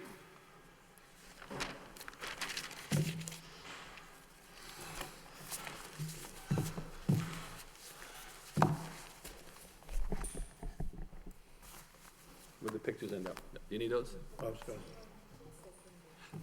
Jerry. Jerry second. Yeah, Jerry. I And- said something. And Bob voted, Steve didn't, He was because quick. Bob was here previous when Steve wasn't, okay? So if you have any questions, feel free to ask, so we can straighten it out now, it's much easier for you. So, Council, I'm gonna read the advertisement as we set up, okay? This is under old business, this is a site plan review and special permit amendment, 305-327 Gorham Street. A request to amend the previously approved site plan review and special permit application for the above address has been received in order to reduce the overall scope of the project. The proposed amendment includes the elimination of phasing of the project and the reduction of the total unit building out by 24 units as a second building previously approved under Phase 2 of the project shall be eliminated. The change has additionally reduced the size of the stormwater management system and total in previous service. The revision also includes the addition of 7 parking spaces. Now we hear from the applicant, please. Mr. Chairman, members of the board, James Flood, 549 Roger Street, representing the Coalition for Better Acre. With me tonight is our project engineer, Joe Pesnola, and also Madeline Nash from the Coalition. We're asking for a minor modification of the previously approved site plan and special permit for 305 to 327 Gorham Street, which was done, I think, in December of 2011. This modification comes about because of funding constraints, and we can only go forward with one building. I don't know whether Joe and Bob weren't involved. Have you seen this project at all? I mean, we can briefly tell you what it was. Initially, we were planning the development of 48 units in 2 separate phases on the site. The first building in the front was a 6-story, 24-unit building, and the second building was to be located in the back of the site, which was a 5-story, 24-unit building.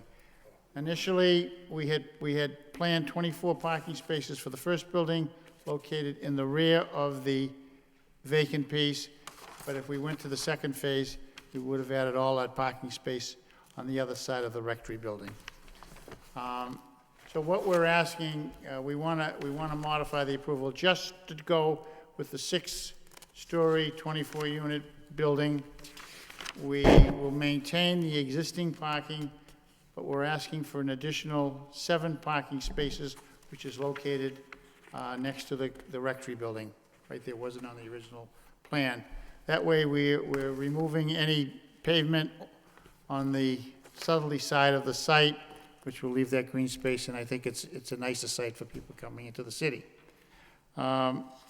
If you want to go through it, Joe, we're providing more parking than was there before, and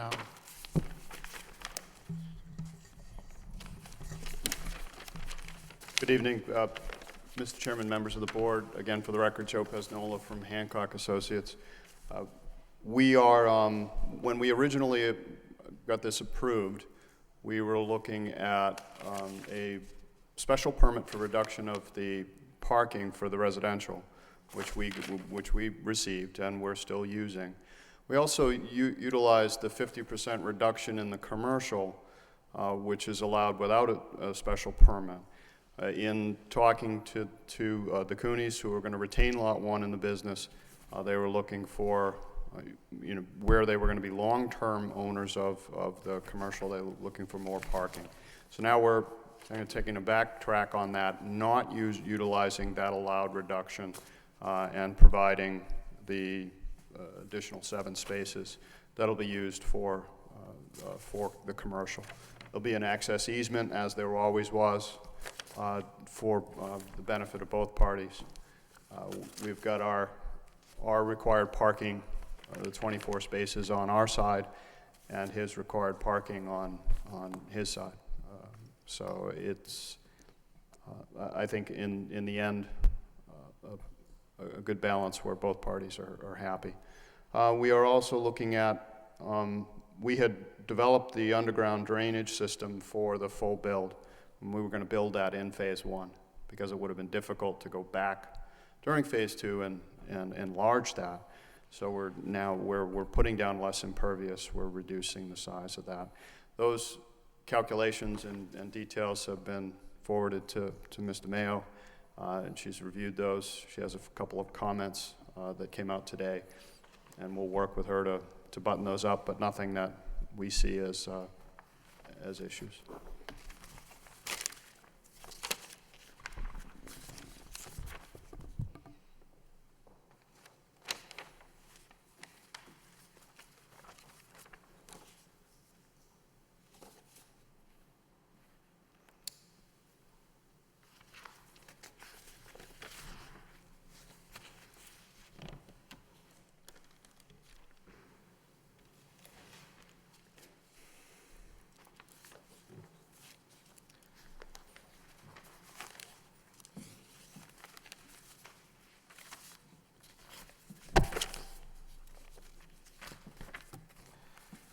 Anything further? No, that's basically Okay. what we're asking. All right. Anybody else here this evening want to speak in regards to this modification? Anybody else? Anyone else? No? Okay. Joe, could you just point out to me on the site where the new 7 parking spaces are going to pick up next to where the Cooney business is? Yes, Mr. Chairman, we had 2 parking spaces here, a handicapped and a regular one on the original phase 1 plan. So there'll be 7 additional parking spaces down here. And you'll note that under the phase 2 plan,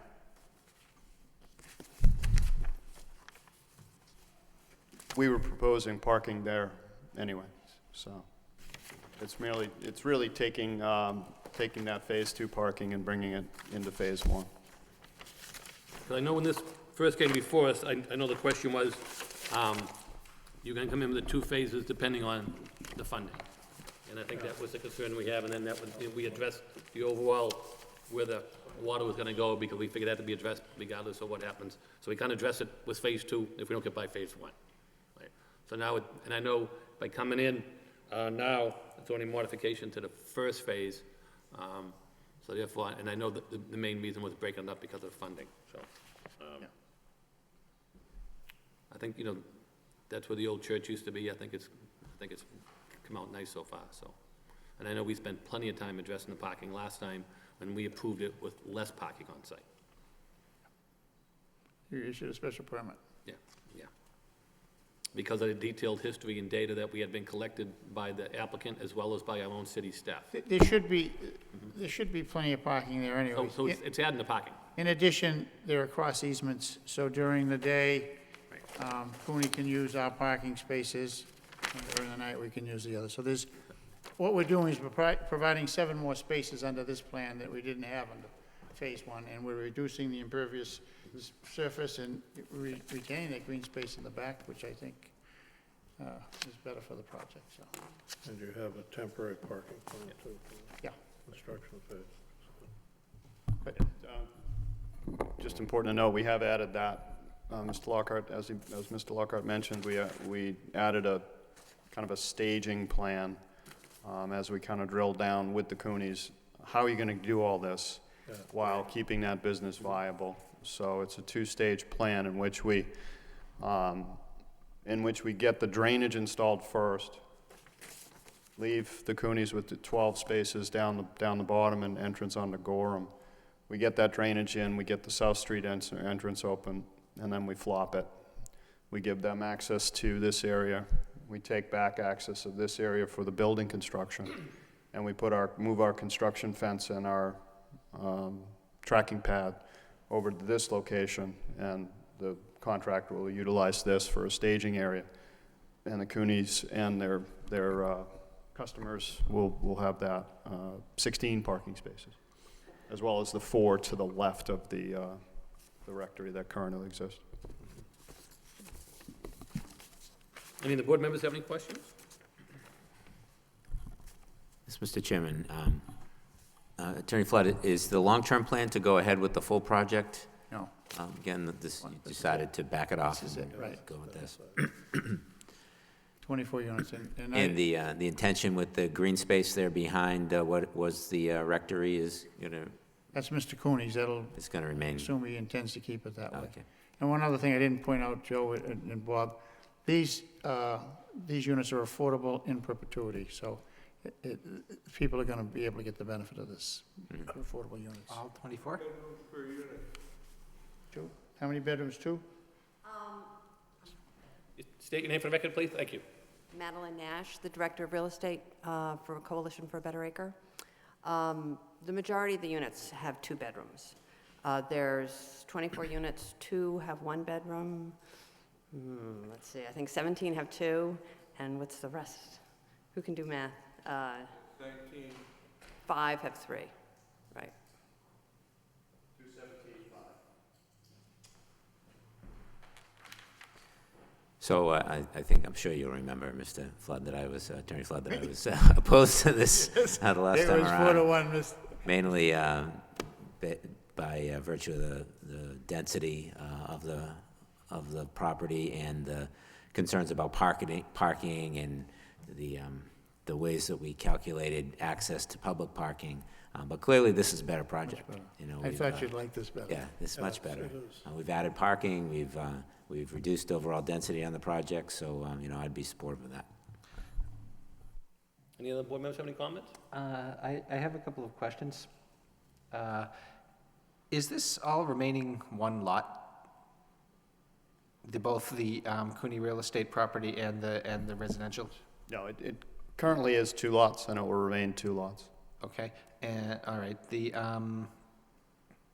does the special permit cover the Cooney insurance property, or is it only for the lot on which the residential use is located? It's only the residential that requires the special permit for the 50% reduction, so it only covers the residential portion. So the 24 units and the 24 spaces are all on the same, on lot 2. But I'm referring back to the original special permit as well. Yeah. That only covered the residential property, did not cover Cooney Insurance? Because under the zoning, you can reduce it in commercial. It can be reduced. Okay, so where I'm going with this is, in the future, if there is a proposal for development on the Cooney Insurance lot, would this special permit need to be amended? I think that's what we're doing. I think to amend it to just to be 1 building now and the 7 new spaces. Right, but 10 years from now, if there was a proposal on the Cooney Insurance, on the commercial lot, to do more development there, would this special permit need to be amended? He'd have to come back. He'd have to, Yeah, okay. he'd have to come back. Okay. Yeah. Okay. Thank you. Any further questions? If not, I believe we need 2 votes, 1 to amend the site plan and 1 for the special permit. I think you have to find it's a minor modification too, Mr. Chairman.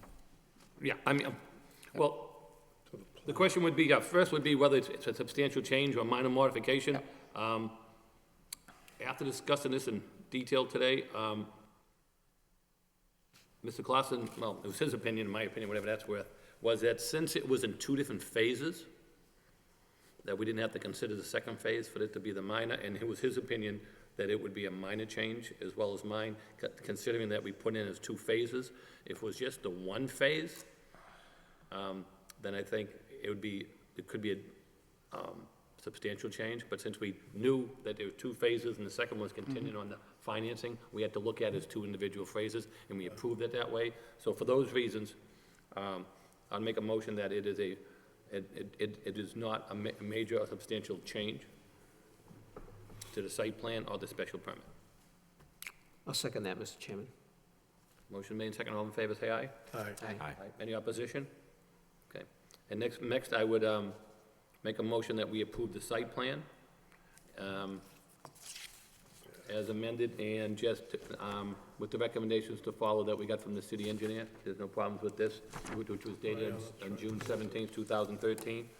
So I make a motion that we approve the site plan with the conditions as indicated by the city engineer, with this memo dated today, 6/17/2013. Second that, Mr. Chairman. Any discussion on? Has, I'd ask the applicant, have you seen this memo? Thank you. Joe? Yes, we've seen it, and we have no problem with any of the issues, and already have addressed them to Mr. Mayor. We have a motion made and second. All in favor, say aye. Aye. Any opposition? Hearing none, that motion carries. And the next motion I would make is that we approve the special permit with the same conditions to go along with the recommendation from a city engineer, which was dated June 17th, 2013. Second that, Mr. Chairman. Motion made and second. All in favor, say aye. Aye. Any opposition? Hearing none, that motion carries. Thank you, good luck. Thank you. Too bad the other phase didn't come through, but I knew when you started, you had a lot of issues with the funding, right? And I know you had to do it one piece at a time, right? Pretty tough. Yeah. And that was emphasized at the last meeting, that This will be a nice project, though. you can only do the first, and you can't get the money for the second until you do the first, and I know a lot of questions Yeah. hinged on that. Okay. But it'll come out nice. I think it'll be great. Thank for you very the much. area. Good luck. Thank you. Okay, moving along, I'd like to just get back, if we could, to the minutes. We have minutes for approval. Let me start by going with date and order. March 18th, 2013. Any of the board members have any questions, comments, changes? The March 18th minutes, Mr. Chairman, on page 4. Very minor thing, it's just a typo, I think. Halfway down the paragraph, halfway across is the board. There's a word or two missing there, the desire to see input from the fire department. There's just a word missing there. Other than that, I don't have anything. Okay. Say that. Any of the board members have any comments or changes? If not, you want to, Rich, make a motion to approve his, with that Yeah, I make a clarification? motion to approve the March 18th planning board minutes. Okay, moving along, the next That is matter would correct. be, Need a second on that, Mr. Chairman? sure? Yeah, second. Second motion on that, made and Mr. Chairman. second? All in favor? Aye. Aye. Chair votes yes. Moving along, the next set of minutes, I believe, is, the agenda says May 6th, but the minutes in the packet, I think, are May 15th. Is that right? I think the memo's dated May 15th, but the minutes are May 6th. Okay, yeah, right, the memo, okay. So the minutes are for May 6th, right? Correct. Mr. Chairman, I have one change on page 3, which would be the vote for the extend the Andover Street special permit, that I be listed as abstaining.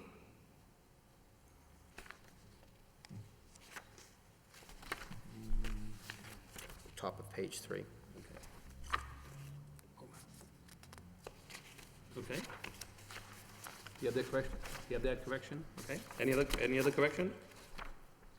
If not, Make a motion to approve the minutes of May 6, Mr. Chairman, as motion amended. made, and we have a second? I'll second that. Second, all in favor, say aye. Aye. Aye. Chair votes yes. A motion carries. And the last matter, I believe, is for the June 3rd minutes. Anybody having comments on those?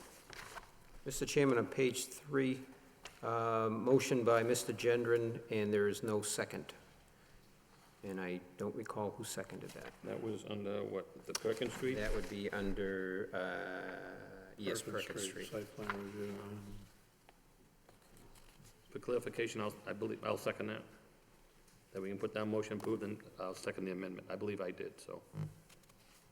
So on that one, did you see that's why I have a motion by Mr. Chairman, and we'll put down second by myself to approve the site plan, the special permit? Okay. Any other corrections? Or are we gonna approve that as amended? So moved. Motion made, Mr. Agenda, to approve as amended. Motion made and seconded. Second. Second. And all in favor, say aye. Aye. Okay, the motions have been, the matters have been approved. Just moving along on the notice in the Button Towns, we had a few of them earlier this evening. Under old business, I think, Mr. Chairman, you want to bring something up on the agenda on the old business notification tonight? Oh, yeah. Yeah, Mr. Chairman, I thought that, given the discussion that we had earlier today, it would be wise or could be appropriate for us to ask the planning department to take a closer look at that corridor, come back with a recommendation to the city council, I guess, given the hearing coming up in July, that would attempt to address the concerns of all the parties, both the neighborhood and the business owners who showed up here today.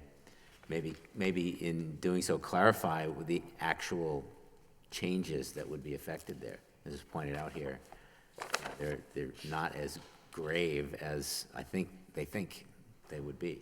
So anyway, I think that it would be wise for us, the planning department, to take that action in advance of the city council meeting where that public hearing is coming forward.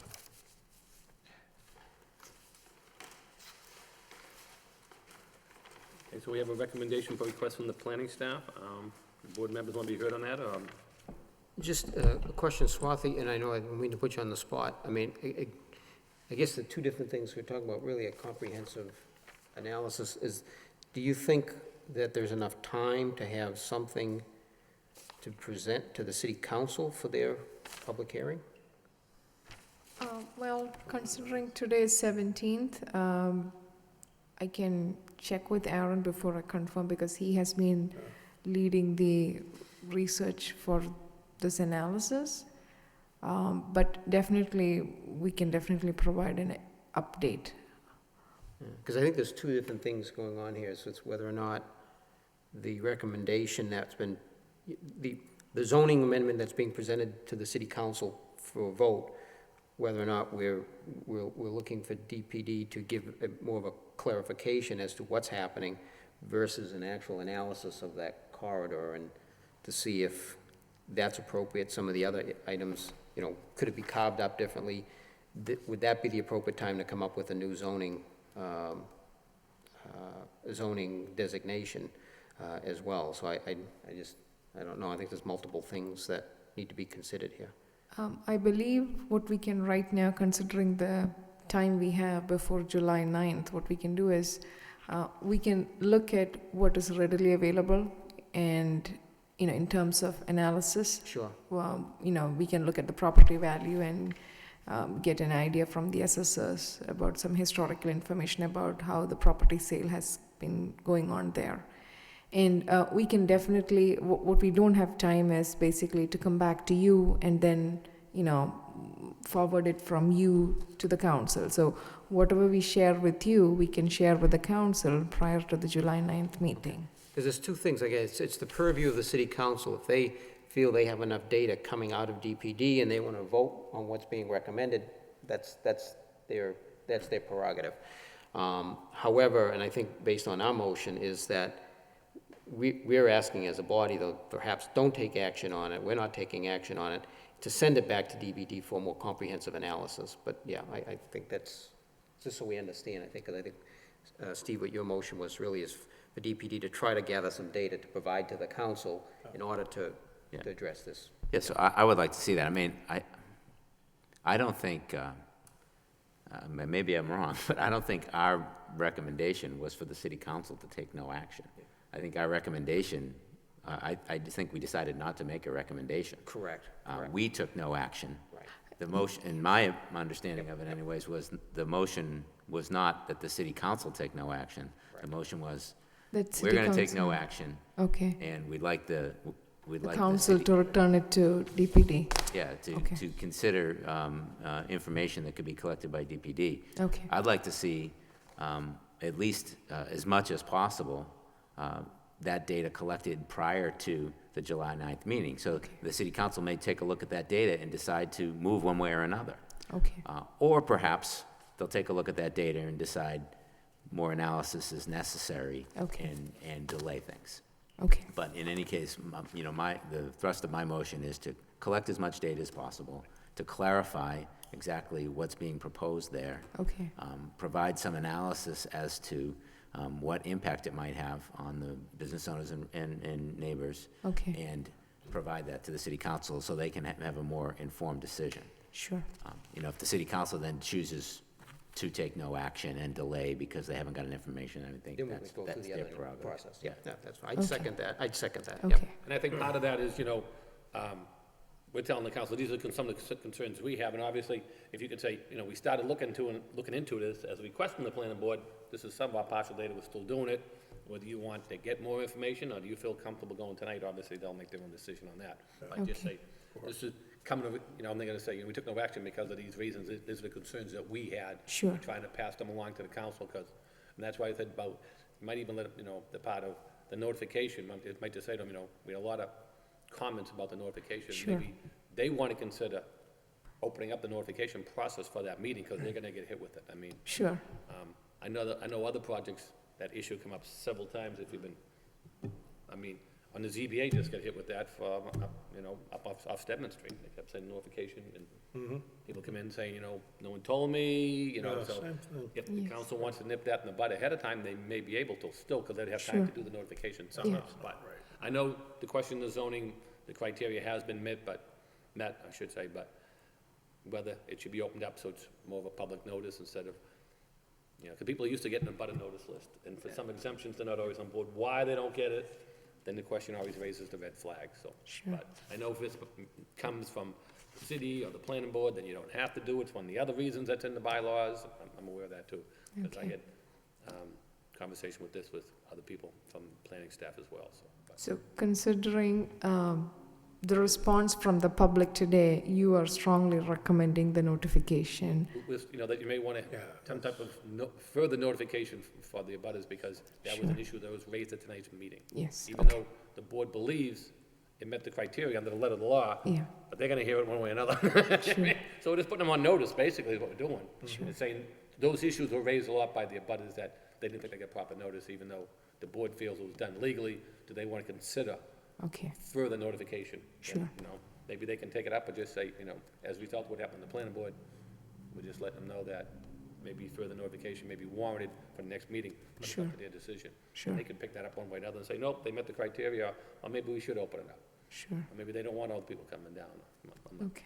saying it that way, but I mean. I think, I think those are two separate issues, right? I mean, there's one, we need more information so they can make an informed One more decision notification, about the and zoning one change. notification. And two is, maybe you should think about this notification, because, So more information and more notification. and that ends up, I think that ends up having a detrimental effect, because people come in here and they feel like they're being, Shortchanged. yeah, or they're being swindled, right? And that certainly, I don't think was anybody's intent here. And I think it makes them react negatively, even if the proposal isn't quite as negative as they think. So that's unfortunate that we're in that position. I would go even further, Mr. Chairman, than just discussing abutter notifications. And hopefully, the ideal here is an inclusive planning process, and not just the testimony that interested parties say at a public hearing that the people taking minutes at the meeting write down, but rather something more similar to, oh, Jerry, those very difficult meetings we had back in the day, where these things actually get ironed out. Public hearings are vital. They are very important. They are very necessary under the law. But they are not as much of a public process as something as important as the city zoning map deserves. Division of Planning and Development has always strived to have an inclusive planning process. Lot of outreach in neighborhoods, and it's typically a problem with getting the relevant parties involved. The relevant parties that don't always get brought to the table tend to be certain elements in the neighborhood. In this situation, it's unusual to see the business community find themselves in a position that is much more common for much more traditionally marginalized groups. But that's what we have. We need to make sure we're doing the city's doing sufficient outreach to its business community, just like it would when we're sensitive towards making sure it's inclusive along some other dimension in the neighborhood planning process. I think one of the big differences here, though, is, as was alluded to when we had the Old Canal area, that was a city-wide zoning change. This is just a small area. This is not gonna affect Pawtuckaville. So if it's a citywide zoning change, the argument is you have to give abutters, you have to give notice to every single person in the city of Lowell. With this, you could just limit it to the 300-foot radius. Right. Because it's only That's that a one big subsection. difference, But if it's citywide, that's the argument saying, we can't go citywide because we'd have to give a notice to every person in the city. Where, in this area, I think where it's just a limited partial area, there should be more consideration for the area where it's just a small, spot zone area, not spot zoning, but a small area zone compared to citywide, because that other one did come out as a citywide zoning. Because I know that was a lot of the argument on the ZBA argument, but that was like, it was citywide, it wasn't just, we'll put in Old Canal Drive. This is going just right on Roger Street. So I think those are the differences where you may want to consider notification to abutters when it's just a small area being zoned. That's a good point. That's another, point, but I think that's the main reason why, instead of That's just the saying, distinction. on a big regular zoning change like that was, then you have to notify everybody in the city, which is cost effective, it could fall on the city to pay for all of that. And I think that's the reason behind it, but, but I'm moving on from that, I know we received So, some. Mr. Chairman, if I just want to clarify one thing. Mr. Frechette, you were the maker of the motion, so I just want to make sure you're on board with that. The intent of the motion was not to recommend no action to the city council. No, there was no action from us. No action for us because you felt as though more information was necessary. Right. And So- inform the city council of why we made our decision. Right. So, Swathi, I just want to make sure that that's understood. And the purpose of my motion is to try to assemble as much of that information as possible so that maybe they can take action on July 9th. Any further clarification? If not, we'll just move back to the agenda. I know we see some handouts tonight, some notices from Northern Middlesex Council of Governments. And then we have a couple other matters here and some trainings coming up. Anybody have any question on these matters? If not, we can place them on file. Motion place them on file, Mr. Okay, Chairman. motion made in second. Second. Mr. Fischett, all in favor, say aye. Aye. Any other questions? If not, we entertain a motion to adjourn. I have one question. Sure. This is from the Historic Board. We have jurisdiction in, I don't know how many, I think there's 9 historic districts around the city. And we have standards, architectural standards, standards relating to signs, all kinds of things, particularly with commercial space that we go through on a monthly basis called an enforcement and violations update. Staff on the Historic Board, as well as Historic Board members, if there's anything out of place, like in a downtown business, with signage such as, I'll give you an example, architectural features including but not limited to window and door trim, parapets, roof, cresting, cornices, foundations, exterior walls, architectural features, all kinds of things. Or if something just needs painting, or if it doesn't meet an Historic Board standard, there's an enforcement procedure that the Historic Board administers, where, it starts with a letter, it can end up with financial fines. Per day, I believe, right? Per day, and the Historic Board staff does this, and I think they keep things looking pretty good around here, in terms of like paper signs and things like that. And I just want to make sure, again, that they get the proper credit for, a lot of hard work. This stuff is very detailed, and they pick up on a lot of things. Especially a lot of the signs downtown.